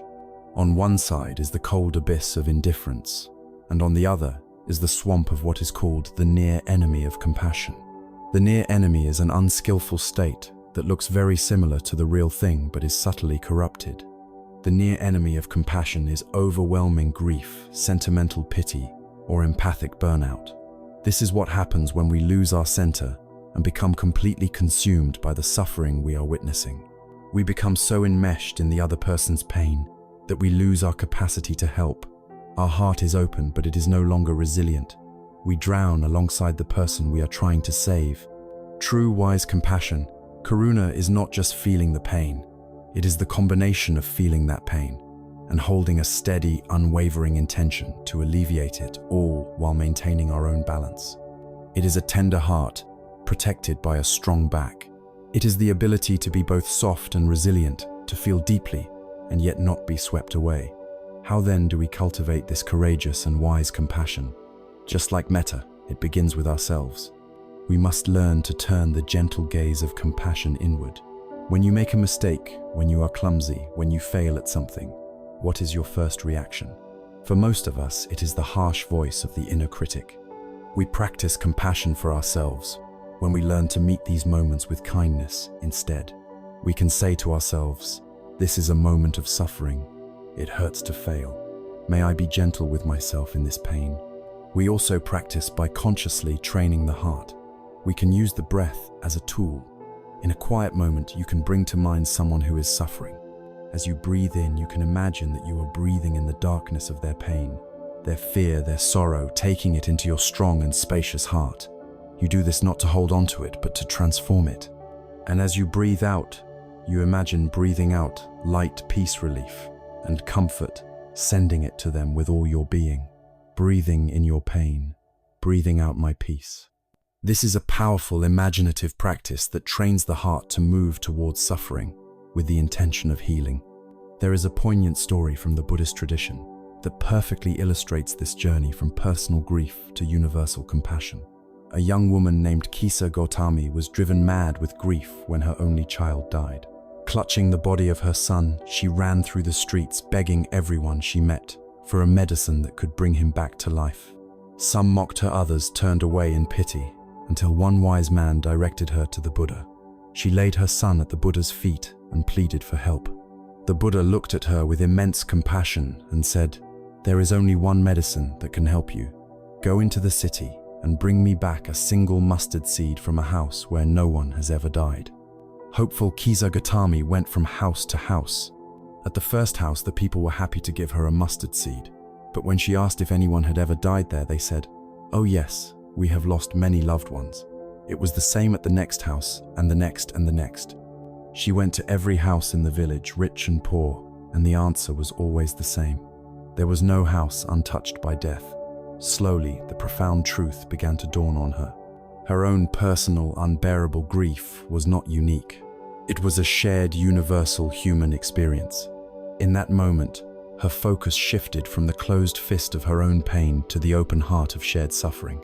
She was no longer just a mother who had lost a son, she was a human being who understood the sorrow of all human beings. She returned to the Buddha not for the medicine to revive her son, but with the deep wisdom of compassion born from her own loss. This is the essence of karuna.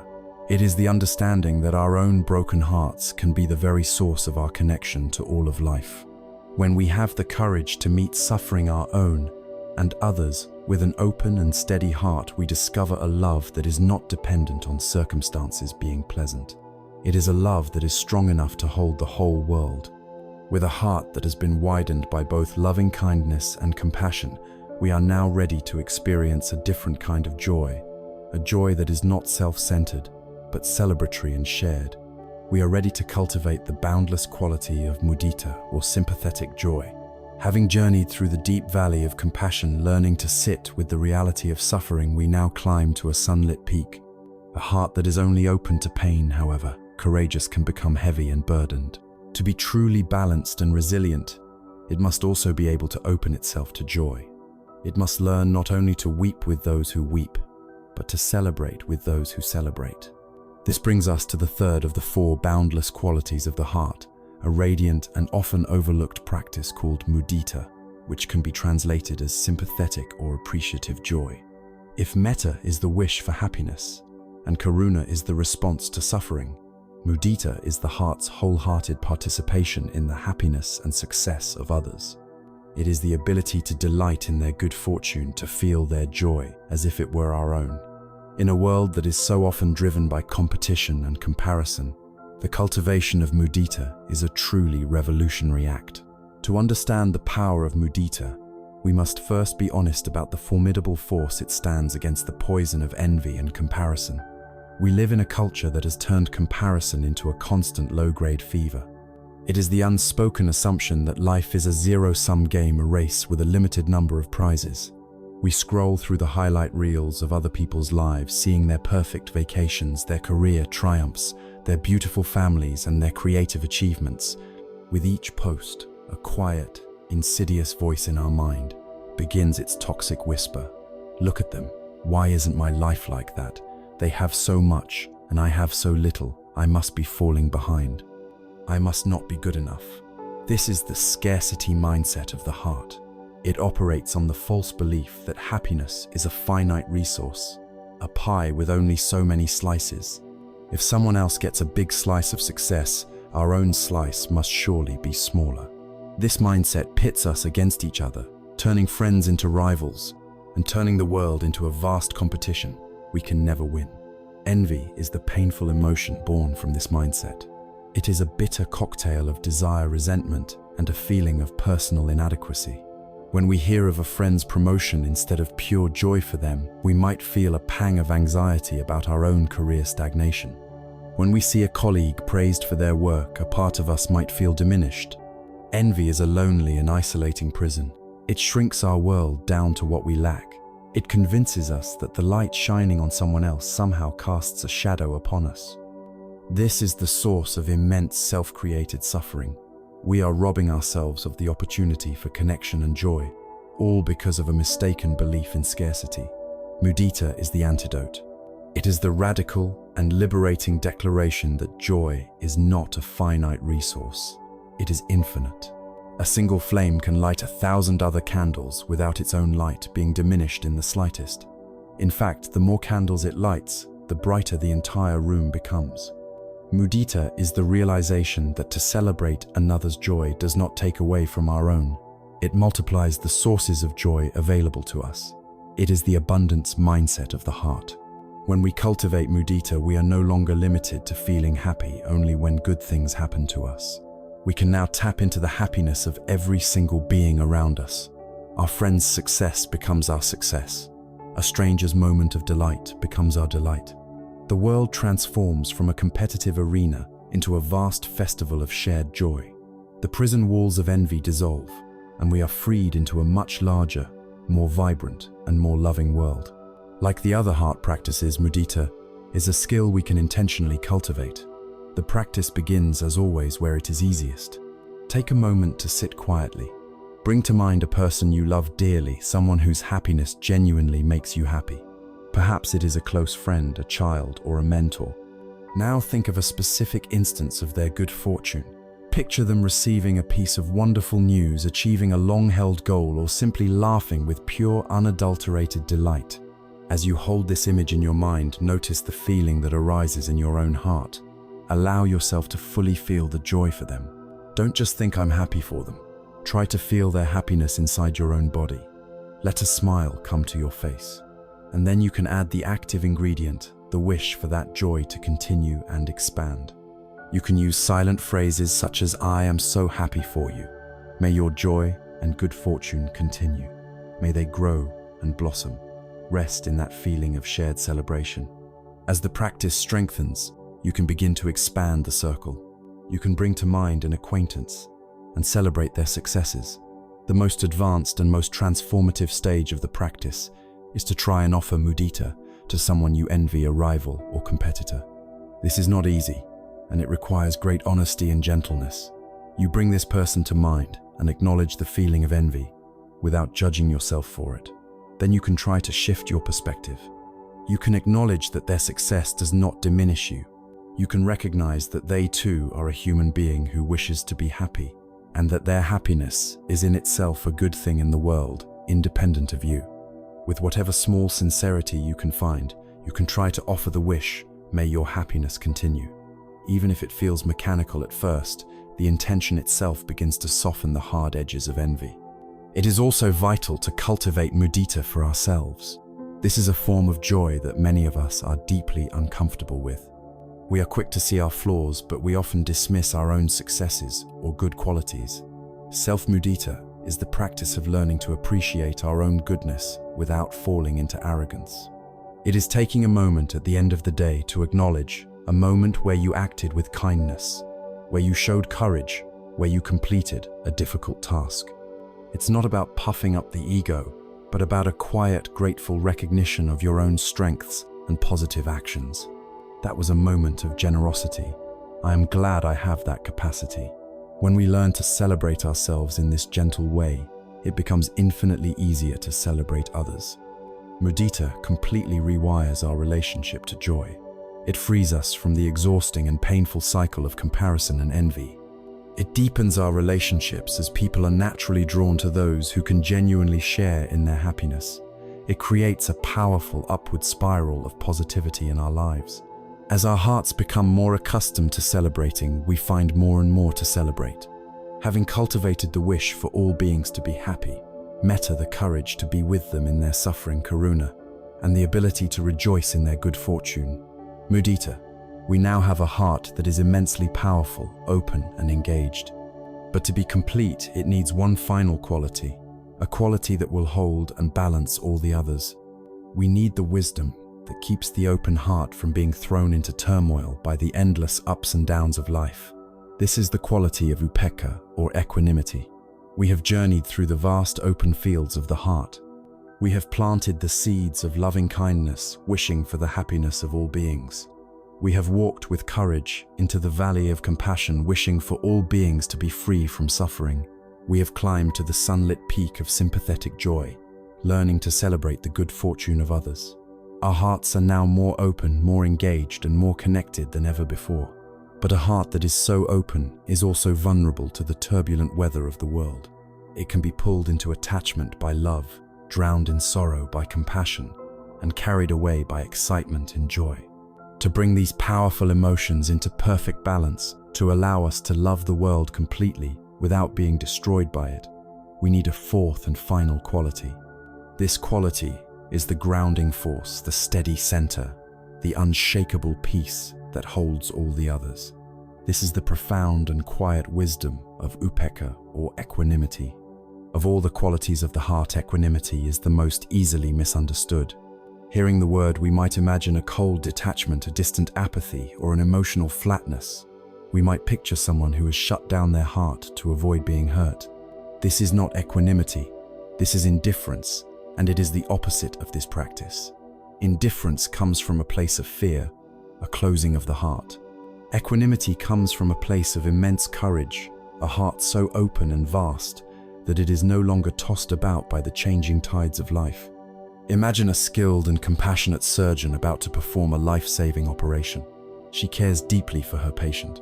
Her heart is filled with the wish for them to be well metta and for their suffering to end karuna. But as she picks up the scalpel, her mind cannot be shaking with grief or anxiety. Her hands must be perfectly steady, her focus absolute. This profound state of calm, focused, engaged care is equanimity. It is the ability to be fully present and loving without being overwhelmed. It is the wisdom that balances the passion of the heart. The training ground for equanimity is the world itself, which constantly buffets us with what Buddhism calls the 8 worldly winds.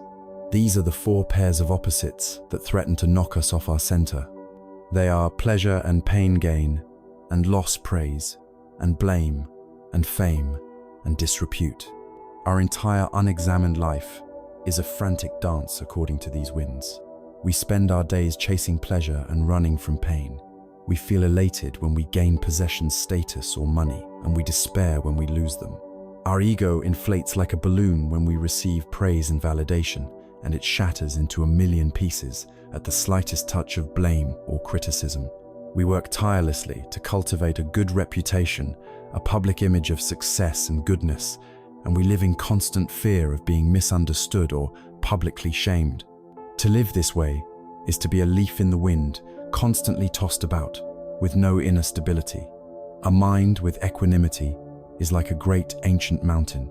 The winds of praise and blame still blow, the storms of gain and loss still rage. The weather of pleasure and pain still changes, but the mountain itself remains unmoved. It does not mean the mountain doesn't feel the wind, it simply means the wind cannot uproot it. This profound stability does not come from sheer willpower or emotional suppression. It arises naturally from the deep experiential understanding of the truths we have already explored. Equanimity is the child of wisdom. It grows directly from a deep insight into impermanence, anicca. When you know in your bones, not just in your head, that all things are fleeting, your grip naturally loosens. You can enjoy pleasure without desperately clinging to it, because you know it will pass. You can endure pain with more grace, because you know it too will pass. You can accept praise with humility, because you know it is temporary. And you can receive blame with less reactivity, because you know it is also just a passing storm. You stop trying to build a permanent fortress on the shifting sands of life. Equanimity also blossoms from a deep insight into no self anatta. When you investigate and see that there is no fixed, solid, independent I to be praised or blamed, the 8 worldly winds lose much of their power. Who is this me that is being praised? It is just a temporary collection of body thoughts and feelings. Who is this me that is being criticized? It too is just a changing process. The sting of blame is so sharp because it feels like an attack on the very core of our being. But when we realize there is no solid core, the arrow has nowhere to land. It passes through like a bird, through the open sky. Equanimity, therefore, is not a feeling we manufacture, it is a quality that emerges when we see the world and ourselves with clarity and wisdom. We can, however, intentionally cultivate it. The practice is more subtle than the others.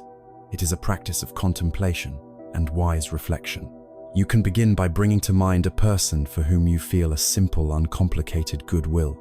Then you can reflect with the following phrases, letting their wisdom sink in. All beings, including myself, are the owners of their actions, the heirs of their actions. Our happiness and our suffering are not created by my wishes for them, but by the causes and conditions of their own lives and choices. This reflection is not cold. It is an act of profound respect.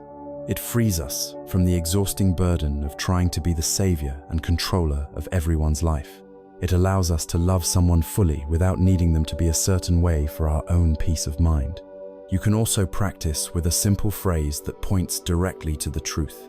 This too shall pass. You can offer this thought in times of joy and in times of sorrow, not to diminish the experience, but to hold it in a larger, wiser perspective. There is a timeless story that wonderfully illustrates the mind of equanimity. A wise old farmer had a magnificent stallion. One day the horse ran away. His neighbors all came to console him. "What terrible luck," they said. The farmer simply replied, "Good luck, bad luck. Who knows?" A week later, the stallion returned, leading a herd of wild horses with it. The neighbors came to celebrate. "What wonderful luck," they exclaimed. The farmer replied, "Good luck, bad luck. Who knows?" The next day, the farmer's son was trying to tame one of the wild horses when he was thrown off and broke his leg. The neighbors came to offer their sympathy. "What awful luck," they said. The farmer just shrugged, "Good luck, bad luck, who knows?" A few weeks later, the army came to the village, conscripting all the able-bodied young men for a war in which most would likely perish. They took one look at the farmer's son with his broken leg and passed him by. This farmer was not indifferent. He loved his horse, he loved his son. But he had a mind that was so spacious and wise that he refused to get caught in the reactive, short-sighted habit of labeling events as purely good or bad. He understood that life is a vast, interconnected web of causes and effects, and what seems like a tragedy today may be the source of a blessing tomorrow, and vice versa. His mind was like the mountain, steady and vast, while the worldly winds of fortune and misfortune blew around him. This is equanimity. It is the crown jewel of the four-heart, practices the quality that holds metta karuna and mudita in a perfect workable balance. It ensures our love is not possessive, our compassion is not overwhelming, and our joy is not ungrounded. It is the quality that allows us to stand in the very center of the fire of life, with a heart that is completely open, engaged, and yet miraculously at peace. With a heart-mind fortified by these four boundless qualities, we now have a powerful inner toolkit.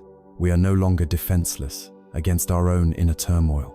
We are now ready to turn towards the most difficult energies that arise in the silence, our fear, our anger, and our grief, not as victims but as wise and compassionate caretakers. Our journey has brought us to a place of profound inner resourcefulness. We have found the steady anchor of the breath. We have witnessed the universal truths of impermanence, and no self loosening the grip of our attachments. We have cultivated a heart that is vast and boundless, capable of loving kindness, compassion, sympathetic joy, and a wise, unshakable equanimity. We have in essence built a safe and spacious home within ourselves. Now we are finally ready to welcome the most difficult, most feared guests into this home. We are ready to turn and face the energies we have spent our entire lives running from our fear, our anger, and our grief. These powerful states are often called our shadows, the parts of ourselves we have been taught to disown, suppress, and deny. But the path to wholeness does not lie in trying to vanquish these shadows. It lies in learning to turn on the light of our awareness and meet them with the warmth of our compassion. The first and most radical shift in this practice is to stop seeing our emotions as enemies. Fear, anger, and grief are not signs that you are broken, weak, or unevolved. They are a fundamental, intelligent, and necessary part of our human inheritance. They are not the problem. Our resistance to them is the problem. Think of a difficult emotion as a messenger from the deepest part of your being knocking urgently at your door. For years, we have pretended not to be home. We turn up the television of distraction. We busy ourselves with work. We numb ourselves with food or drink all, so we don't have to answer the door. But the messenger is persistent. If the message is important, the knocking only gets louder, manifesting as anxiety, depression, or explosive outbursts. The practice we are about to learn is the simple, courageous act of walking to the door, opening it and inviting the messenger in to hear what it has to say. Anger is often a messenger telling you that a boundary has been violated, that an injustice has occurred, or that a core value is being threatened. Fear is a messenger alerting you to potential danger or pointing to an area in your life where you feel vulnerable and unprepared. Grief is the messenger of love itself, its painful presence, a testament to the depth of your connection to what you have lost. When we stop trying to shoot the messenger, we can finally receive the vital wisdom it carries. To help us welcome these messengers, we can use a beautiful and systematic practice of mindfulness and self-compassion, a practice that can be remembered with the simple acronym RAIN. The 4 steps of RAIN provide a clear path to navigate the storm of any difficult emotion. The first step is R, recognize. This is the moment of pure mindfulness where we simply acknowledge what is happening within us. Without judgment, without a story, we just name the experience. This is anger, or sadness is here, or I see you, fear. This simple act of recognition is incredibly powerful. It immediately interrupts the process of being completely consumed by the emotion. Instead of being anger, you become the one who is aware of anger. A space has been created. The grip of the emotion has already started to loosen. The second and perhaps most revolutionary step is A, allow. This means letting the emotion be there. We give it permission to exist. This goes against every instinct we have.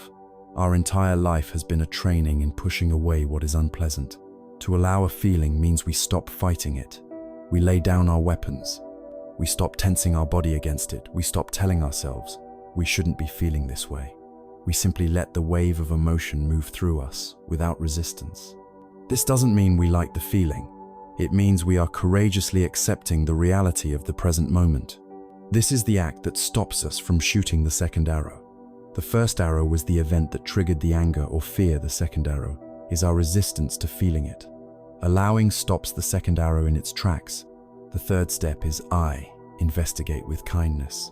Once we have allowed the emotion to be present, we can bring a gentle, non-judgmental curiosity to it. This is not a cold intellectual analysis. It is a heartfelt inquiry. We can ask ourselves questions like, what does this feel like as a pure physical sensation in my body? Where is it located? Is there heat, tightness, vibration, pressure? By focusing on the raw physical sensations, we move out of the runaway train of the story in our head. We can also gently ask, what am I believing right now? What does this vulnerable part of me need? What is it asking for? We are not interrogating the emotion.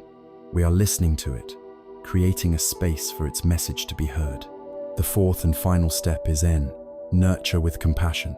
After you have recognized, allowed, and investigated the hurting part of you, you now offer it the medicine it needs. You offer it care. This is where the heart practices we have cultivated become profoundly healing.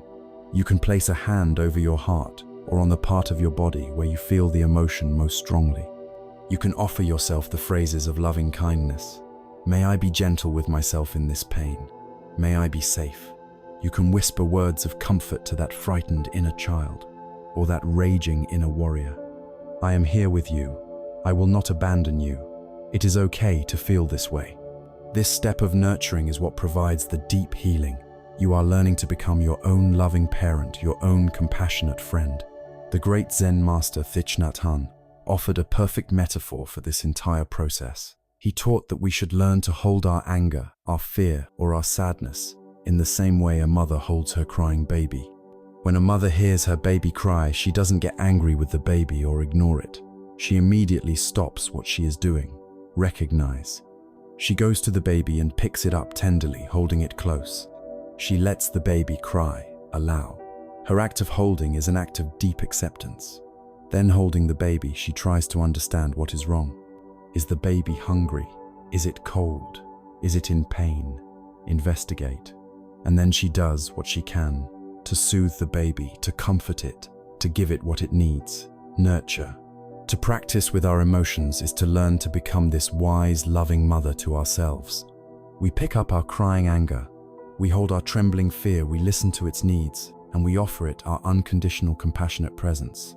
When we meet our emotions in this way, their energy is not destroyed, it is transformed. The raw, hot energy of anger, once it has been heard and held, can be purified into the clear, focused, and powerful energy of compassionate action, the energy needed to protect boundaries and correct injustice.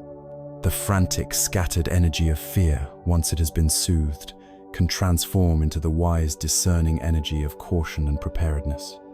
The heavy, isolating energy of grief, once it has been allowed to move through us, can transform into a profound sense of love and a deep, empathetic connection to all of life. Our shadows, when met with the light of awareness and the warmth of compassion, cease to be monsters in the closet and become our wise teachers and allies. As we become more skilled at meeting these powerful emotions in the present moment, we often discover that their roots run deep. Many of our strongest reactions, our deepest fears, and most intense angers are not just about what is happening now, but are connected to the stories and wounds of our past. To find deeper freedom, we must now turn our compassionate gaze backwards in time and learn how to begin healing the past by letting go of the stories we tell ourselves. As we learn to sit in the silence, holding our most difficult emotions with a newfound tenderness, we often find that they are not solitary visitors. They bring companions. A wave of sadness might carry with it a vivid memory from childhood. A surge of anger might be tied to an old bitter injustice. A tremor of fear might be the echo of a past trauma. Our present moment is often haunted by the ghosts of our past. We carry our history with us, not as a gentle library of lessons learned, but as a heavy sack of stones on our back. Each stone a painful memory, a regret, a story of how we were wronged or how we have failed. We believe this burden is our unchangeable fate. We believe the past has defined us, that its story is written in permanent ink. But what if this belief is an illusion? What if the past has no power over us except the power we give it in this very moment? The path to healing the past lies not in trying to erase it, but in learning to change our relationship to it, in learning to let go of the stories we tell ourselves. The first profound insight we must grasp is that the past does not exist anywhere outside of our own mind right now. The event itself, the argument, the loss, the failure, is over. It is gone. It has dissolved back into the stream of impermanence. The only place it continues to live is in the form of a thought, a memory, an image arising in the present moment. It is a ghost. It has no substance on its own. Its power to hurt us comes entirely from our present moment engagement with it. Think of it like watching a sad movie for the 10th time. The movie is just light and sound on a screen, but if you allow yourself to become completely absorbed in the story, you will feel real tears, real sadness, as if the events were happening now. The past is like that old movie playing in our minds. The memory itself is just a neural pattern firing, but we give it life. We give it power by believing its story and allowing our bodies to react as if the threat was still real. This understanding is the key that unlocks the prison door. If the problem is not a fixed, unchangeable event back there, but rather our present moment relationship with a memory in here, then we have the power to change it. We can learn to put the movie on pause. We can learn to see it for what it is, an old film, and not be swept away by its drama. A beautiful Zen story illustrates this perfectly. 2 monks, one senior and one junior, were on a long journey. They came to a river where the bridge had been washed away. A young, beautifully dressed woman stood there, afraid to cross the muddy, turbulent water. Without a word, the senior monk walked over to her, lifted her into his arms, carried her across the river and set her down gently on the other side. He then bowed and continued his journey. The junior monk was aghast. He followed his master, his mind seething with judgment. For hours he walked in fuming silence. He could not believe what he had seen. Their monastic vows strictly forbade them from touching a woman. How could his master have so brazenly broken such a sacred rule? Finally, unable to contain himself any longer, he burst out. "Venerable master, how could you do that? You know we are forbidden to touch women. It was a serious transgression." Senior monk turned to him, his face calm and peaceful. He looked at his agitated student and said softly, "I left the woman by the riverbank hours ago. Why are you still carrying her?" This story reveals the heart of our struggle. We are all in some way the junior monk. An event happens, the senior monk carrying the woman, and then it is over. But we refuse to leave it by the riverbank. We carry it with us. We carry the story about the event, the judgment, the outrage, the narrative of right and wrong. The senior monk experienced the event and let it go. The junior monk suffered not from the event, but from the story he clung to for hours afterward. The past is the woman by the river. We have the choice to leave her there, but instead we hoist her onto our shoulders and carry her heavy weight for miles, for years, sometimes for a lifetime, all the while wondering why we are so exhausted. To begin to set this burden down, we must become archaeologists of our own minds, gently digging to uncover the core narratives we have built from the raw material of our past.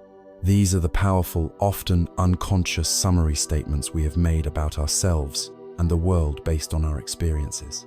They sound like absolute truths. They sound like "I am unlovable. I will always be abandoned. I am not smart enough to succeed. The world is a dangerous place, and people cannot be trusted. I always mess things up." Once these narratives are formed, they become powerful filters. We interpret every new experience through the lens of that story, constantly looking for evidence to prove it right, and creating self-fulfilling prophecies in the process. The practice is to use your mindfulness to catch these stories in action. When a painful feeling arises, ask yourself, what is the story I am believing right now? And when you hear it, instead of accepting it as truth, you hold it up to the light. You investigate it with compassionate curiosity. Is it really true that you always mess things up? Can you find even one exception?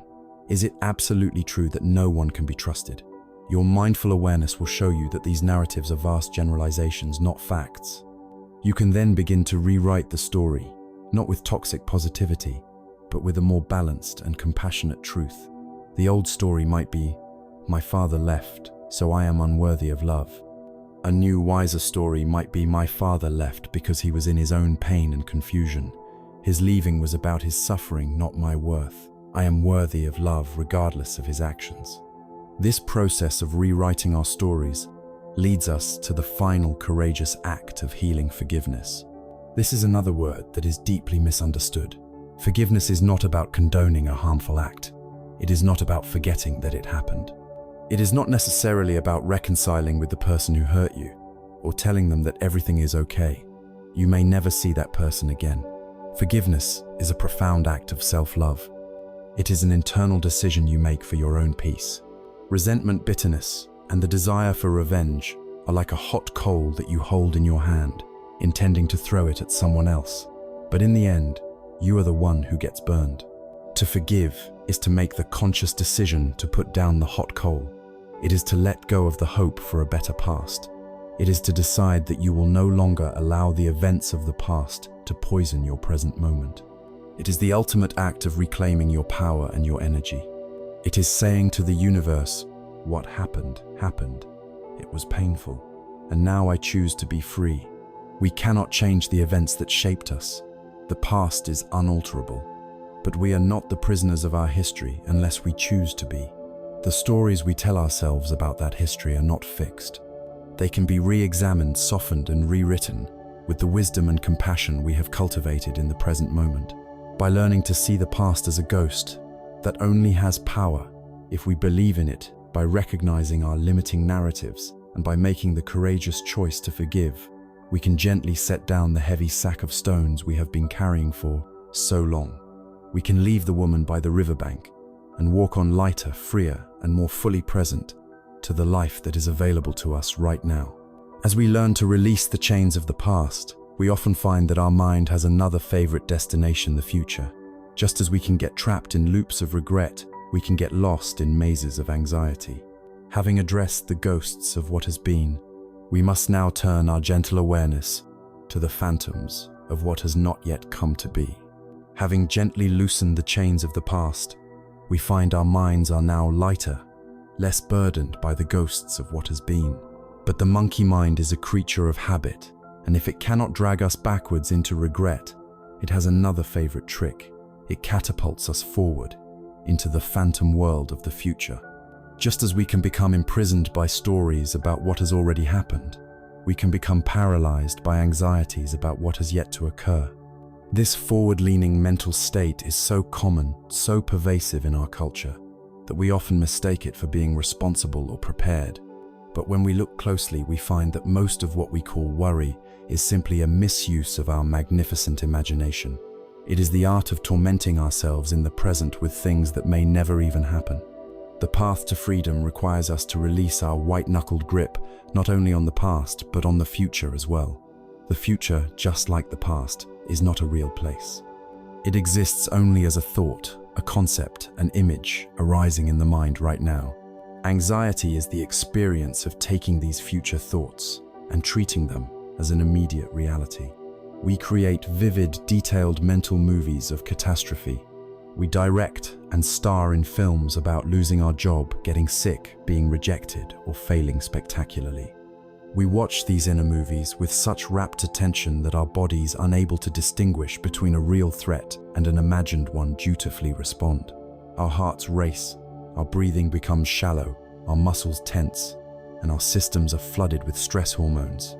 We are living in a state of fight or flight, but the tiger we are fighting is a complete phantom, a creation of our own mind. This is the exhausting, energy-draining nature of anxiety. We are constantly battling threats that do not exist anywhere but in our own heads. It is crucial here to draw a clear line between skillful planning and neurotic worrying. They may seem similar, as both involve thinking about the future, but they are worlds apart in their quality and effect. Planning is a calm, grounded, present moment activity. It asks the question, what wise action can I take right now to skillfully prepare for a likely future? It involves assessing a situation, making a clear decision, and then taking a concrete step like saving money for retirement, studying for an exam, or scheduling a doctor's appointment. Planning is empowering. Once the action is taken, the mind can let go, knowing it has done what it can. Worrying, on the other hand, is an agitated, repetitive, and powerless mental state. It is not interested in solutions. It is addicted to the drama of the problem.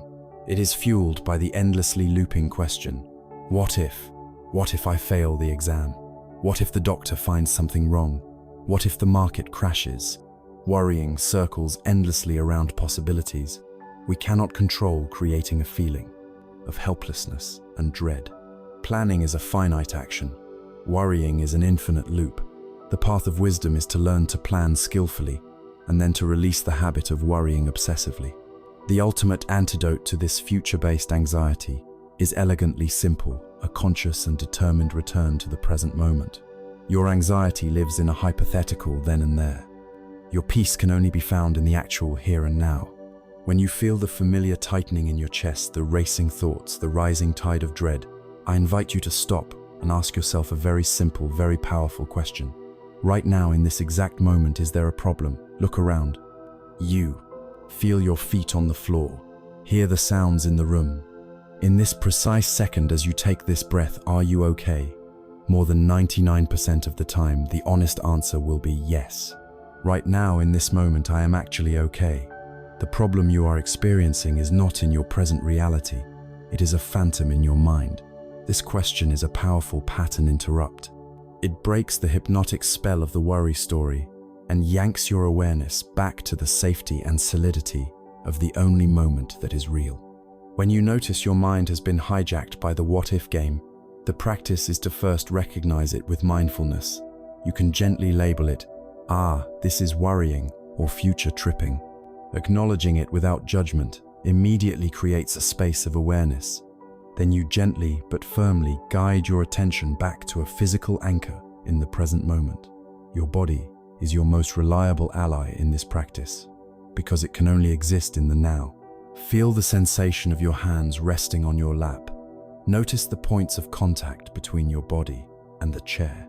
Bring your full attention to the feeling of one single in-breath and one single out-breath. These anchors don't make the worry go away forever, but they offer you a safe harbor from the storm, a place to rest and regroup moment by moment. Imagine a man who lives in a land of beautiful sunny weather, but he has heard that one day a great storm might come, and so every single day he carries a heavy, cumbersome umbrella. On beautiful, cloudless days, he struggles with this umbrella, its weight making his arms ache. He can't run and play with the children. He can't feel the warmth of the sun on his face, because he is constantly managing this heavy burden in preparation for a storm that has not arrived. He is so consumed by his fear of the potential rain that he completely misses the beauty of the sunshine that is actually here. We are all this man. Our anxieties are the heavy umbrella we carry, ruining the present moment out of fear for a future that may never even happen, and which we would be better equipped to handle anyway if we were rested and at peace. Learning to release anxiety is not about being irresponsible. It is about building a deep and abiding trust in the process of life and in our own capacity to meet it. You do not need to have the next 20 years of your life figured out. You only need to be able to handle this one moment. The practice is to cultivate the faith that by taking care of this present moment with as much wisdom, kindness, and skill as you can muster, you are doing the absolute best possible thing to prepare for the future. The future is not built by worrying about it. The future is built one present moment at a time. Every time you choose to respond to a situation with patience instead of anger, you are building a future with more peace. Every time you choose to save a little money, instead of making an impulsive purchase, you are building a future with more security. By focusing all your energy on living this moment, well, the future naturally begins to take care of itself. When we release the need to constantly rehearse and control a future that is fundamentally uncontrollable, a vast amount of mental and emotional energy is liberated. We stop wasting our precious life force on phantom tigers. We become more present, more available, more alive. The endless chatter about what might happen begins to quiet down. This newfound silence, free from the pull of past regrets and future anxieties, is not an empty dead space. It is a vibrant, intelligent, and deeply creative space. It is in this quiet that we can finally begin to hear a different kind of voice, a different way of knowing, not the loud, frantic voice of the intellect, but the soft, steady whisper of our own inner wisdom, the unerring guidance of our steady whisper, intuition. The great work of releasing our minds from the phantom chains of the past and the imaginary terrors of the future creates a profound and palpable stillness within us. We have swept the house of the mind, clean of its most troublesome ghosts. But this silence we have uncovered is not a void. It is not an empty, lifeless vacuum. It is a space that is vibrant, intelligent, and deeply receptive. Having finally quieted the relentless shouting of the monkey mind with its endless analyses, its frantic worries, and its bitter regrets, we can at last begin to hear a much subtler, wiser, and more trustworthy voice. This voice does not shout, it whispers. It does not argue, it knows. This is the voice of your own deep wisdom, your intuition. It is the inner compass that has always been there, waiting patiently beneath the noise for you to finally become quiet enough to listen. To learn to hear this voice, we must first become connoisseurs of our own inner landscape, learning to distinguish the true signal from the surrounding noise. Our minds are full of loud imposters that masquerade as intuition. The first imposter is impulsive desire. This is the voice of craving, the voice that says, I must have that new car, I need that person's approval. Another piece of cake will make me happy. This voice feels urgent, grasping, and restless. It promises immediate gratification and relief from discomfort. Acting on it often leads to a fleeting high, followed by regret or complication. The second imposter is anxious fear. This is the voice of catastrophizing, the voice that whispers, don't take that risk, you'll fail. That person is untrustworthy, you'll be hurt. A terrible feeling tells me something bad is about to happen. This voice feels contracted, tight, and heavy. It is rooted in past pain and projects it onto the future, seeking safety by shrinking our world. True intuition has a completely different quality. It is calm, clear, and quiet. It does not have the desperate, needy charge of desire or the panicked, constricting grip of fear. It often arrives as a simple, settled sense of knowing, a feeling of rightness or clarity that lands in the body with a sense of peace, even if the path it points to is difficult or challenges our rational mind. It is the deep, still water beneath the crashing waves of thought and emotion. This inner stillness is not an optional accessory for hearing your intuition. It is the absolute non-negotiable prerequisite. Imagine trying to hear the subtle harmonics of a violin during a deafening rock concert. It would be impossible. The loud, crashing music would completely overwhelm the delicate sound. In the same way, the noisy concert of the agitated mind, the constant planning, judging, worrying, and remembering completely drowns out the quiet, subtle signal of our intuitive wisdom. Every practice we have undertaken on this journey has been an act of turning down the volume of that inner concert. Every moment of returning to the breath, every act of allowing an emotion to pass without resistance, every instance of letting go of a story about the past or future has been an act of creating the inner silence necessary to hear this deeper truth. There is a wonderful story about a great sculptor who was asked how he managed to create a breathtakingly beautiful statue of a horse from a shapeless block of marble. He replied with profound simplicity, "The horse was already in there. I just had to chip away the pieces that were not the horse." This is a perfect metaphor for our work. The wisdom, the clarity, the beautiful and true form of our inner knowing is already present within us, fully formed. It is not something we need to acquire or build. Our task is simply to chip away the pieces that are not it. We chip away the noise of our compulsive thinking. We chip away the hardness of our self-judgment. We chip away the dust of our old stories. Meditation and mindfulness are our hammer and chisel. With each moment of quiet presence, we remove another piece of the extraneous stone, revealing more of the magnificent form that lies within. The silence is what allows the sculpture of our true knowing to be revealed. This intuitive knowing is not just a mental phenomenon, it is deeply embodied. Your body is an incredibly sensitive instrument, a living compass that is constantly giving you feedback if you learn to listen. We have common phrases for this somatic wisdom. We speak of a gut feeling, a heavy heart, or a feeling of our stomach being in knots. These are not just metaphors. They are literal descriptions of our body's intuitive response to the world. A decision that is truly right for us often feels like an expansion in the chest, a sense of lightness, an opening. A decision that is wrong for us often registers as a contraction, a knot in the solar plexus, a feeling of heaviness or dread. Part of trusting your intuition is learning to trust the wisdom of your body. This requires the same mindful presence we have been cultivating. It means taking the time to pause and feel into our physical experience.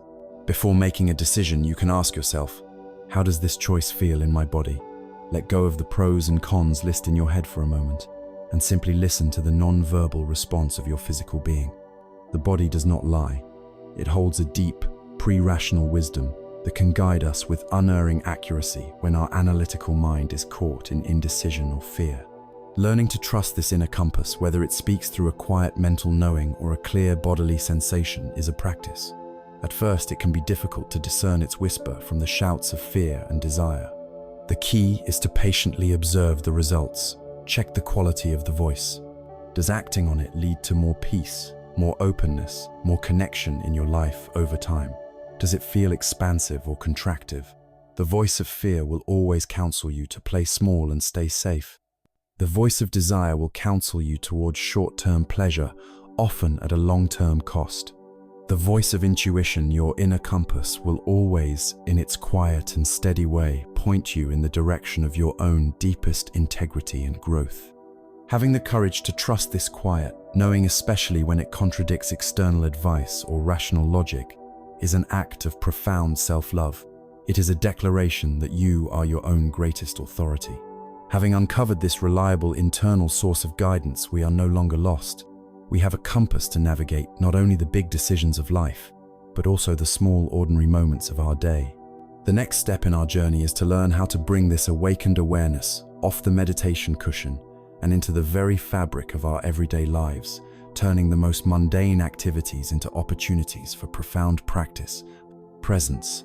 Having discovered the quiet presence of our inner compass, we arrive at a pivotal understanding. The goal of this journey is not to become a master of sitting on a cushion in a silent room.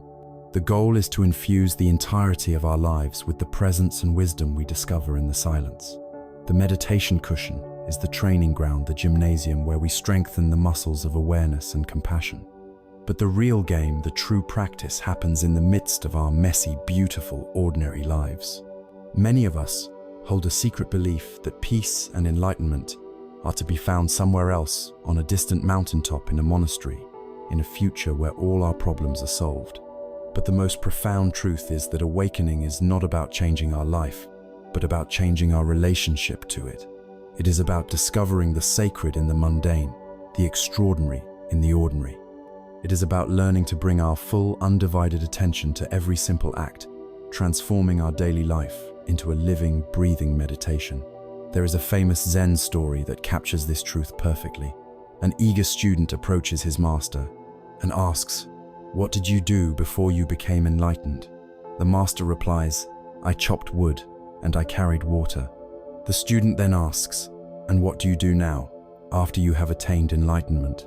The master smiles and replies, "I chop wood and I carry water." The outward circumstances of life did not change. The chores still needed to be done. The radical transformation was not in the what, but in the how. Before enlightenment, he likely chopped wood while dreaming of the future, and carried water while regretting the past. His mind was elsewhere. After enlightenment, when he chops wood, he is only chopping wood. When he carries water, he is only carrying water. His mind and body are united in the present moment, fully alive to the experience. The late Zen master Thich Nhat Hanh expressed this with a simple, powerful example: washing the dishes. He taught that if we are washing the dishes just to get them done so that we can hurry up and have a cup of tea, then we are not truly alive during the time we are washing the dishes. We are washing the future, not the plates. But if we can stand at the sink and be fully present with the warm water, the smell of the soap, the feeling of the smooth ceramic in our hands, then the act of washing the dishes becomes a moment of peace and joy. The means and the end become one. This is the principle we can apply to every corner of our lives. Let's begin with an activity we do every single day: walking. Most of the time, walking is simply a way to get from point A to point B. Our body is moving, but our mind is 1,000 miles away, lost in thought, rehearsing a conversation or listening to a podcast. We are completely disconnected from the physical experience. We can transform this into a powerful practice of grounding and presence. The next time you are walking, even if it is just from your desk to the kitchen, I invite you to try this. Intentionally slow your pace by just 10%, and then bring your full attention to the physical sensations in your feet. Feel the sensation of one foot lifting off the ground. Feel it moving through the air. Feel the heel making contact with the floor, then the weight rolling through the sole of the foot, and finally the toes pressing down as you prepare to lift the other foot. You don't need to look at your feet, just feel them. Feel the solidness of the earth beneath you, supporting you with every step. If your mind wanders, as it will simply return your attention to the feeling of your feet on the ground. This practice pulls you instantly out of the chaotic world of your thoughts and drops you right into the serene reality of your body. Your simple walk to the car becomes a pilgrimage to the present moment. Next, consider the act of eating. For many of us, meals are rushed, unconscious affairs eaten while scrolling through our phones, watching television, or working at our desks. We barely taste our food, and we often finish a meal without any memory of having eaten it.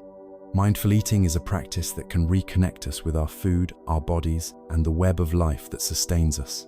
You don't need to eat every meal this way, but you can try it with just the first few bites. Before you eat, take a moment to look at your food. Notice the colors, the shapes, the textures. Take a moment to smell its aroma. Then take one bite. Before you chew, just let the food rest in your mouth. Notice the initial taste, then begin to chew slowly. Notice the explosion of different flavors. Is it sweet, salty, sour, bitter? Notice the texture. Is it soft, crunchy, smooth? Try to chew until the food is completely liquefied before you swallow. Finally, feel the sensation of swallowing as the food travels down to your stomach. You can even take a moment to reflect with gratitude on all of the causes and conditions that brought this food to your plate. The sun, the rain, the soil, the farmer who grew it, the person who transported it, the one who prepared it. This simple practice transforms eating from a mechanical act of refueling into a rich sensory experience of nourishment and gratitude. Perhaps the most challenging and rewarding arena for this practice is in our interactions with others. Consider the act of listening. How often when someone is speaking to us are we truly listening? More often than not, we are half listening, while the other half of our mind is busy formulating our response, waiting for our turn to speak, judging what they are saying, or thinking about something else entirely. Deep listening is one of the greatest gifts we can offer another human being. It is the practice of bringing our full open and non-judgmental awareness to another person. When they are speaking, listen with your whole being. Listen to their words, but also listen to the spaces between the words. Listen to the tone of their voice, the emotion it carries. Watch their body language. Your only job is to receive, to be a welcoming space for them to express themselves without any agenda of your own. You will be amazed at what you hear when you are not busy planning your reply. People feel profoundly seen and validated in the presence of a deep listener. Misunderstandings dissolve and true connection becomes possible. Whether we are chopping wood, carrying water, washing dishes, walking, eating, or listening, the instruction is the same. Bring your whole self to the present moment. Let go of the story of what you are doing, and instead immerse yourself in the direct sensory experience of it.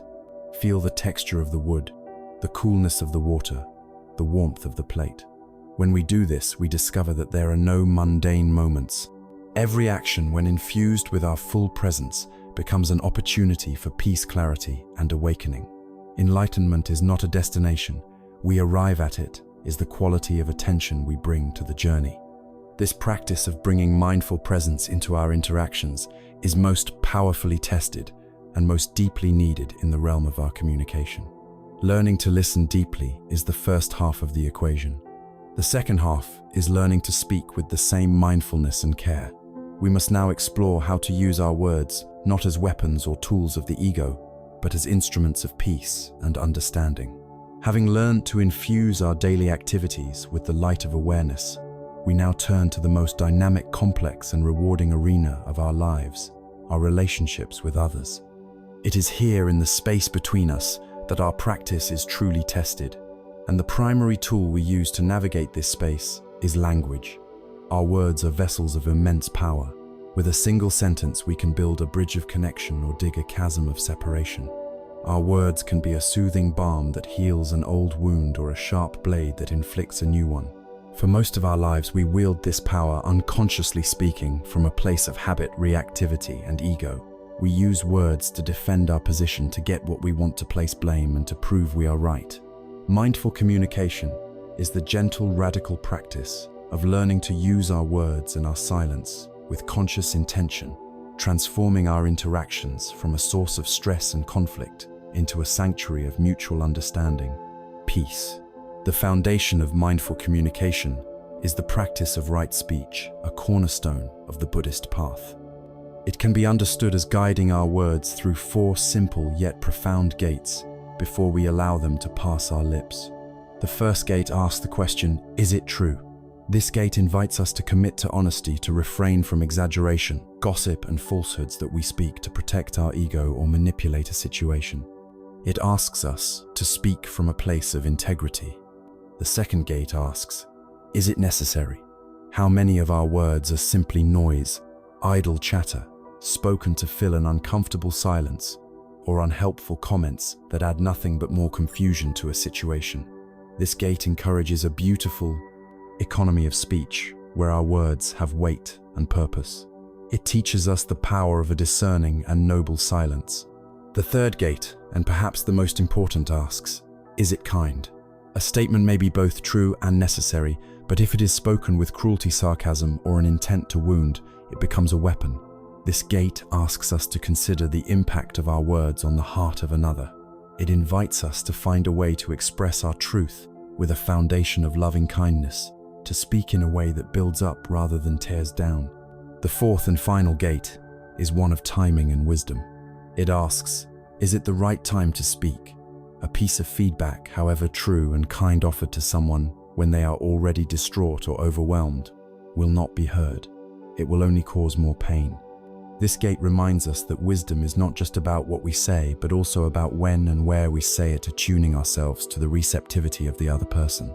To practice passing our speech through these 4 gates is to transform our words from unconscious reactions into conscious acts of wisdom and compassion.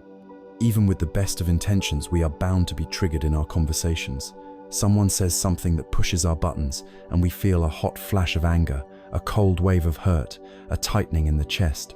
Our conditioning, built up over a lifetime, is to immediately react, to lash out, to defend, to withdraw, to shut down. It is in the space between this trigger and our reaction that our entire practice comes to life. This space is where our freedom lies. We can learn to enter this space by cultivating what is known as the sacred pause. When you feel that inner surge of reactivity, the instruction is to do nothing, say nothing. Instead, for the space of a single conscious breath, simply pause. Turn your attention inward. Feel the raw energy of the emotion in your body. Feel the heat, the tightness, the vibration. Just for a moment, be with the sensation without acting on it. This single breath is a moment of profound power. It is the circuit breaker that stops the automatic, unconscious flow of reactivity. In that pause, the fog of emotion can begin to clear. In that pause, you can reconnect with your intention to be kind and wise. In that pause, you can choose your response rather than being a slave to your reaction. This is the difference between freedom and bondage in our relationships. The foundation of speaking wisely is as we have explored the ability to listen deeply. We cannot hope to connect with another person if we have not first been willing to truly hear them. There is a beautiful practice from many indigenous cultures that embodies this wisdom perfectly: the talking stick. In a council meeting, a special stick is used. Only the person holding the stick has the right to speak. Everyone else in the circle has the sacred responsibility to listen with their full attention, without interruption, and without planning what they will say next. They are there only to listen, to understand, to take in the speaker's truth. When the speaker feels fully heard, they pass the stick to the next person. Imagine bringing this quality of listening to your own relationships. You can practice it without a physical stick. When your partner or friend is speaking, make a conscious intention to give them the gift of your silent, full presence. Resist the urge to interrupt, to correct, to defend. Just listen. Listen to understand, not to reply. When they are finished, you can even take a moment to reflect back what you heard. So what I'm hearing you say is that you feel hurt, because you felt ignored. This simple act of reflecting back makes the other person feel deeply seen and validated, and it ensures you have truly understood before you share your own perspective. Finally, mindful communication involves learning to speak the language of the heart, which is the language of personal experience. So much of our conflict arises from the language of blame. We say, "You made me angry," or "You are so insensitive." This language immediately puts the other person on the defensive, and the conversation devolves into a battle of accusations. The mindful alternative is to take responsibility for our own feelings and needs. Instead of saying, "You made me angry," we can learn to say, "When you did that, I felt angry." Instead of "You are insensitive," we can say, "When that happened, I felt hurt because I have a deep need for consideration." This shift from you statements to I statements is transformative. No one can argue with your feeling. It is your truth. By stating your own experience clearly and without blame, you invite the other person to understand you rather than defend themselves. You open a door to connection instead of building a wall of conflict. By practicing these principles, speaking with truth and kindness, pausing before we react, listening to understand, and taking responsibility for our own feelings, we can transform our relationships. Our interactions are no longer a source of pain and misunderstanding, but become a practice ground for awakening a place where we can show up with our whole, authentic, and compassionate selves. This ability to stay present and compassionate amidst the challenges of our personal relationships is a powerful skill. It can be applied to every area of our lives, including one of the most common sources of modern stress and pressure, our work.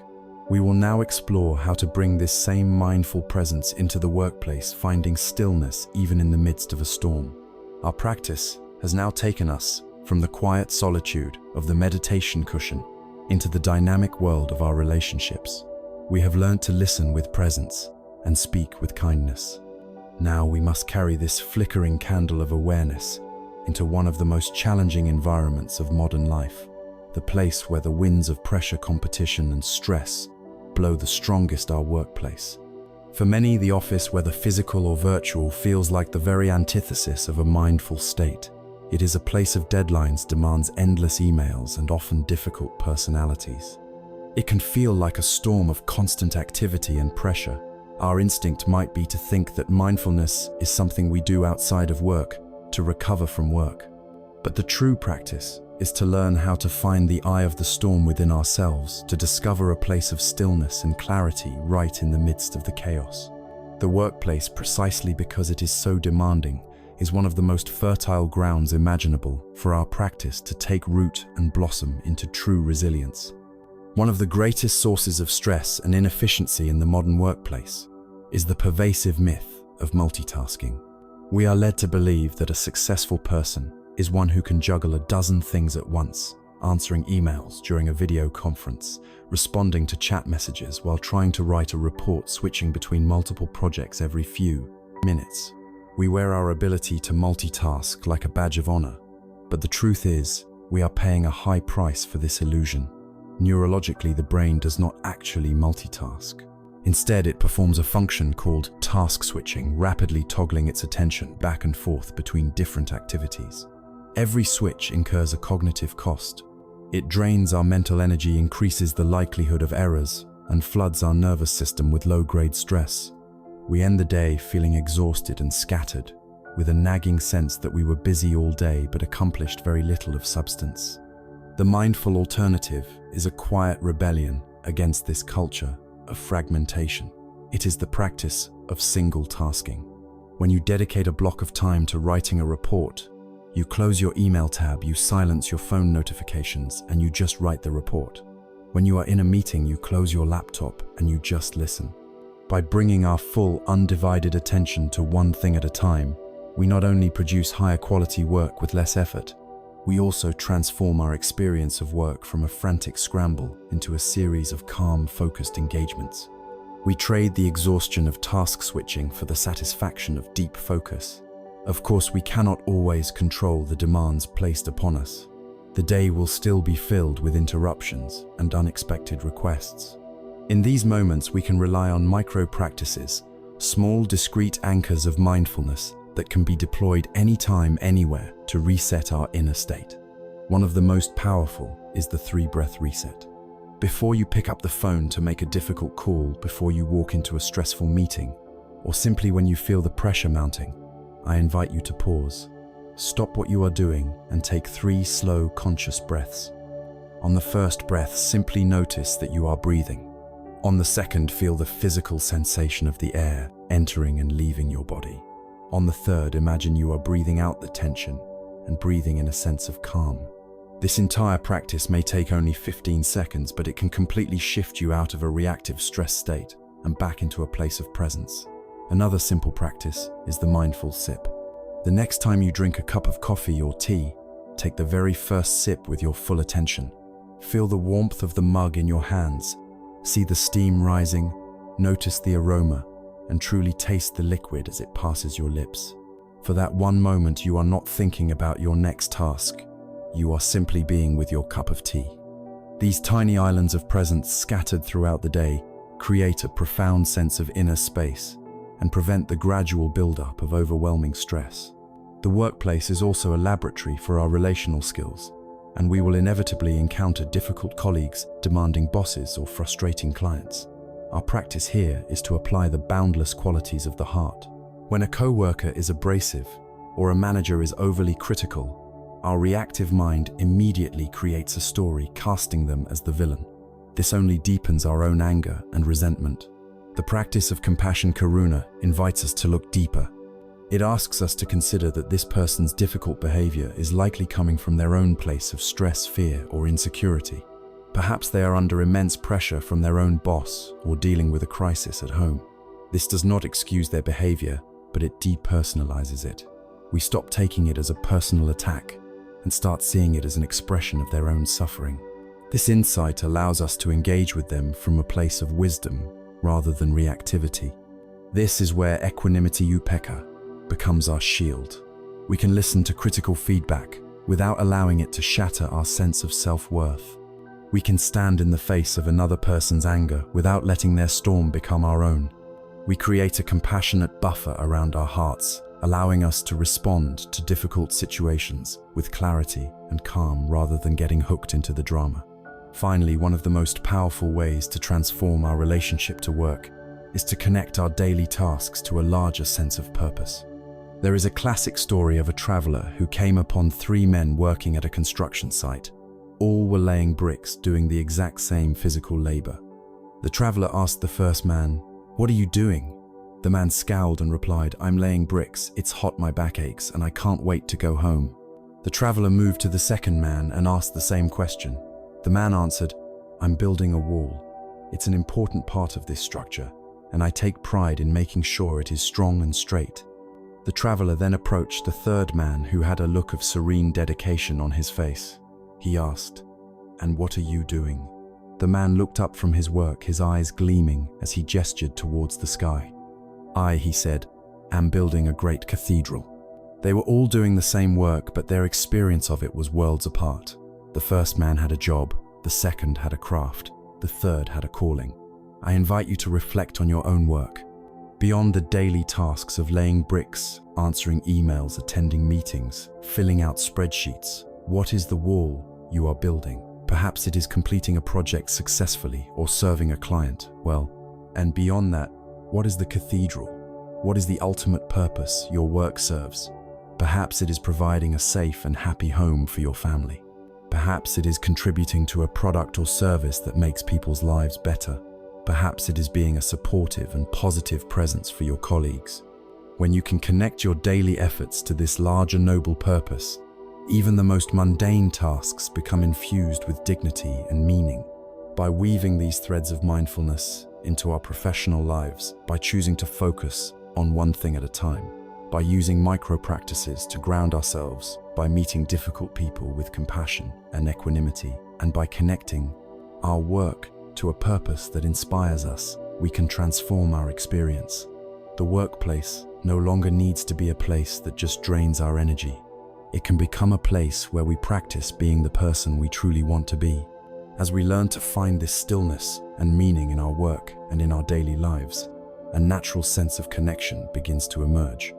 We start to see that our well-being is not separate from that of our colleagues, that our work is not separate from the customers it serves, and that our life is not separate from the world around it. This insight leads us to one of the most profound and heart-opening realizations of all the truth of interconnectedness.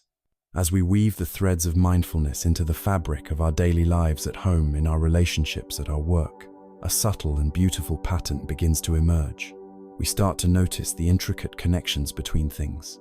We see how a kind word can change the course of a colleague's day, how the food on our plate connects us to the earth and the sun, how the breath in our lungs connects us to the air that all beings share. The illusion that we are separate, isolated individuals operating independently from the world around us begins to crumble. This leads us to one of the most profound, heart-opening, and ultimate realizations of this entire journey, the truth of interconnectedness, or as it is known in the Zen tradition, interbeing. It is the understanding that nothing exists by itself for itself. Everything in existence is intimately connected to and co-arises with everything else. This is where the wisdom of no self opens up into a love for all of life.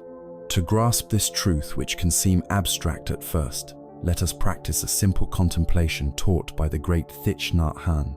I invite you to imagine a single plain sheet of paper in your hands. Now let us look deeply into this sheet of paper. As you look, can you see a cloud floating in it? It may seem strange, but if you look with the eyes of interbeing, it becomes clear. Without a cloud, there is no rain. Without rain, the trees cannot grow, and without trees, we cannot make paper. So the cloud is undeniably in the paper. Now look again. Can you see the sunshine, of course? The sunshine was essential for the tree to grow through photosynthesis. The forester who cut down the tree is also in the paper. And in the forester, we can see the wheat that became the bread he ate for breakfast, and the baker who made the bread, and the farmer who grew the wheat. The forester's parents are in the paper. The river that carried the logs to the mill is in the paper. The mill worker is in the paper. The entire economy, all of history, is present in this single sheet. If we were to return any one of these elements to its source, if we were to give the sunshine back to the sun, the cloud back to the sky, the logger back to her parents, the sheet of paper could not exist. It is full of everything that we might call non-paper. It can only be because everything else is. It inter-is with all of reality. The same is true for you. An ancient and majestic metaphor from Buddhist cosmology beautifully illustrates this vision of reality. It is called Indra's net.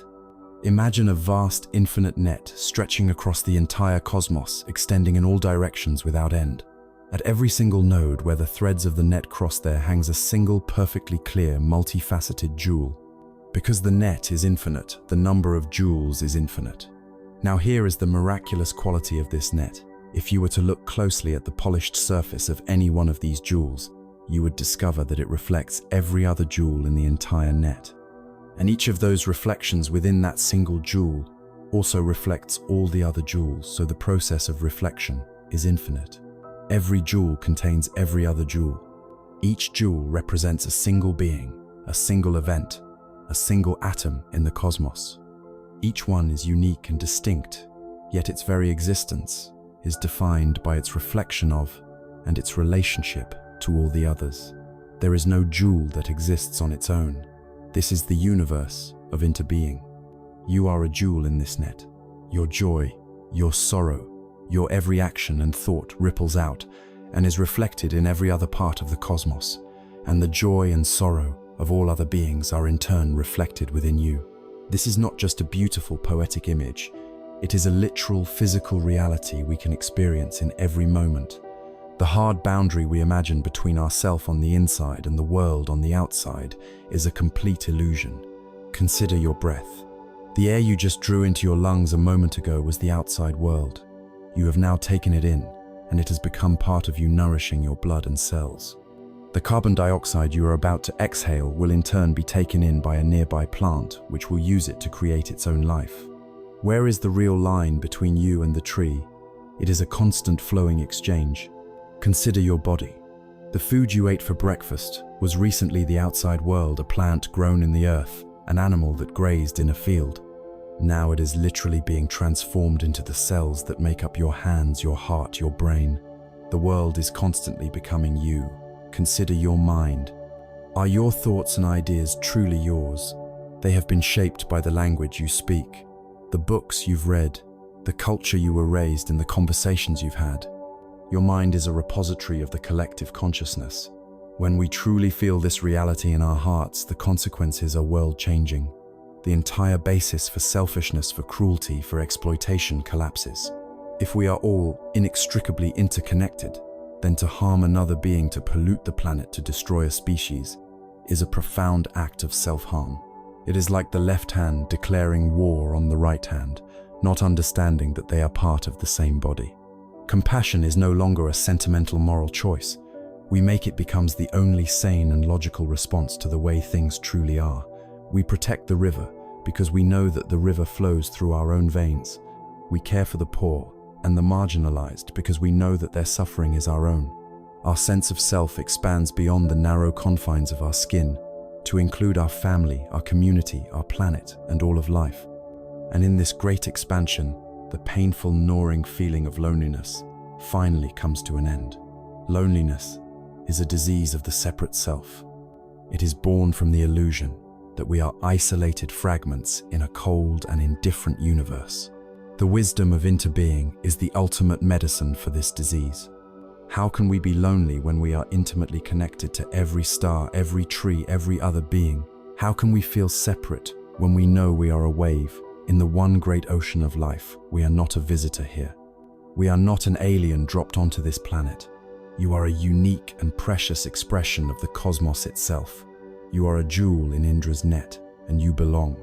This is not a belief to be adopted, but a reality to be felt, a deep, quiet, and comforting sense of being at home in the universe.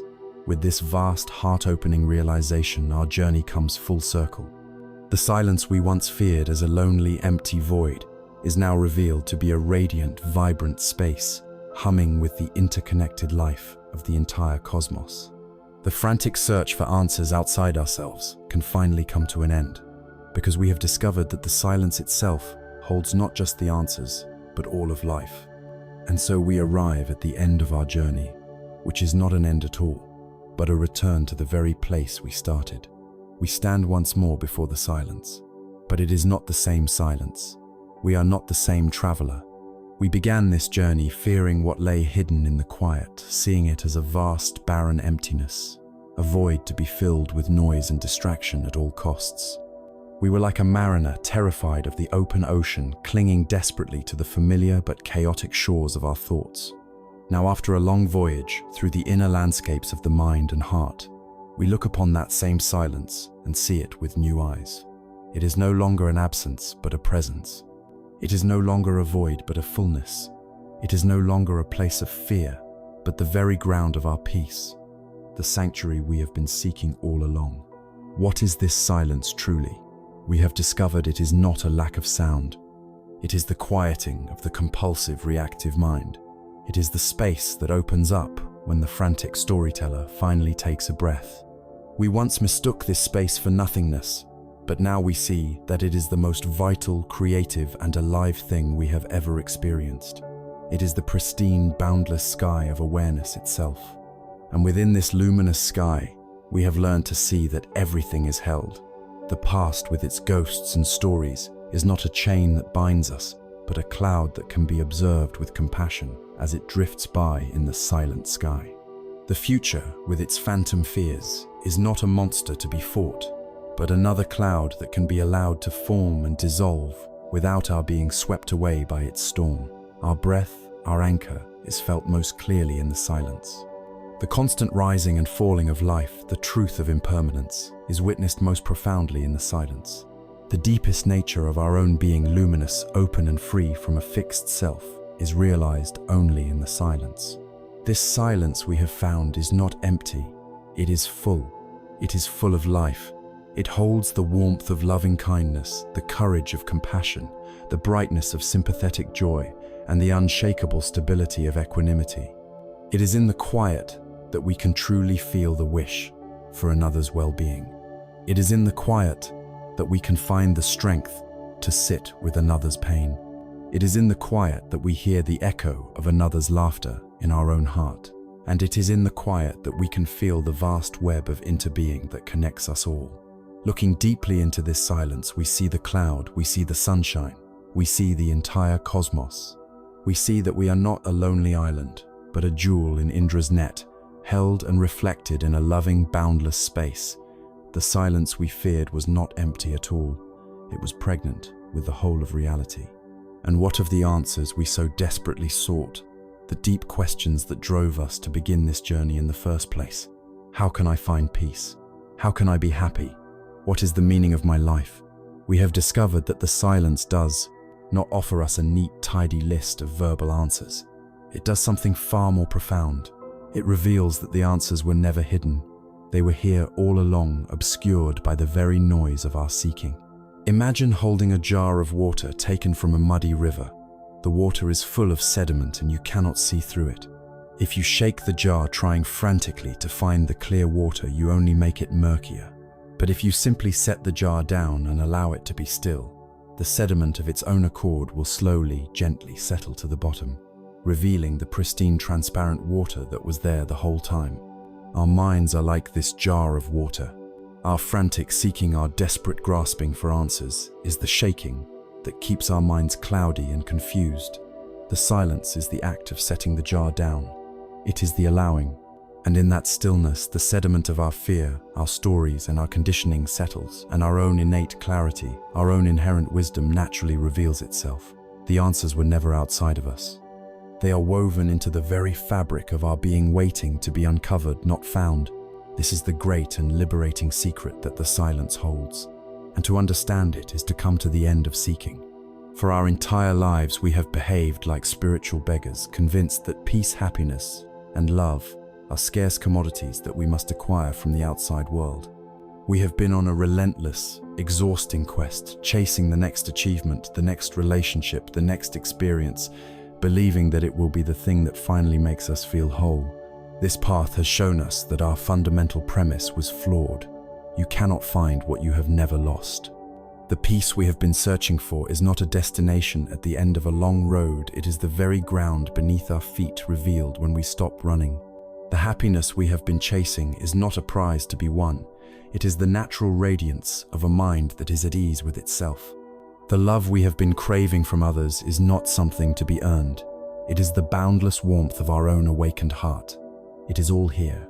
It has always been here. You have everything you need. The journey inward does not end with you becoming a different person. It ends with you finally, completely becoming yourself. It does not require you to leave the world, but invites you to live in it more fully, with a heart that is open and a mind that is clear.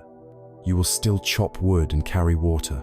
You will still navigate the joys and sorrows of a human life. But you will do so from a place of deep inner stillness, from a place of trust, in the silence that you now know as your truest home. The fear is gone, replaced by a quiet reverence. The emptiness is gone, replaced by a vibrant fullness. The frantic search is over. The silence you once feared now holds you, loves you, and welcomes you. Welcome home. We began this journey together, as travelers standing at the edge of a vast and intimidating silence. We were burdened by the noise of the world and the chaos of our own minds, convinced that peace was a distant shore we might one day reach if only we could run fast enough. We have journeyed far since that first step. We walked directly into the heart of our fear, meeting the frantic monkey mind, not with aggression but with a steady, mindful gaze. We discovered the simple, profound anchor of our own breath, a refuge that is always available. From that place of stability, we dared to look at the very nature of reality, seeing the flowing river of change, the friction of our own resistance, and the liberating truth that we are not a fixed, solid self that needs constant defense. And from that wisdom, we turn to the heart, systematically cultivating a boundless love, a courageous compassion, a celebratory joy, and a deep, unshakable equanimity. We learn to bring this awakened heart to our most difficult emotions, to the stories of our past, the anxieties for our future, and into the very fabric of our daily lives and relationships, finally seeing that we are not separate drops, but the entire ocean interconnected in a luminous web of being. Through it all, the silence has been our guide and our destination, and the central promise of our journey has been fulfilled. The silence you once feared truly does hold the answers you seek. But we have discovered that these answers are not words or concepts. The answer is not a piece of information, but a profound shift in being. The core message is, this peace is not a place you must travel to. It is the very ground you are standing on. It is not a prize to be won, but an inner state to be uncovered. The happiness and freedom you have been seeking in the world outside are and always have been waiting patiently for you in the quiet sanctuary of your own awareness. The silence is not an escape from the world. It is the doorway to experiencing it with a depth, richness, and love you never thought possible. And so we leave you here at the beginning. This journey we have shared is not a conclusion. It is an invitation. The map has been offered, but you must walk the path. You now have the tools. They are not complicated or exotic. You have your breath, a constant companion. You have your awareness, a limitless sky that can hold all the weather of your life.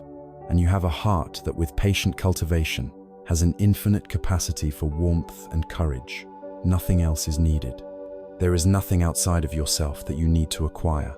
The path is not about becoming someone better.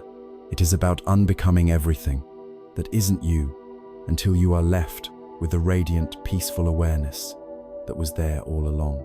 May you trust the wisdom of your own silence. May you walk this path with courage, with kindness, and with peace.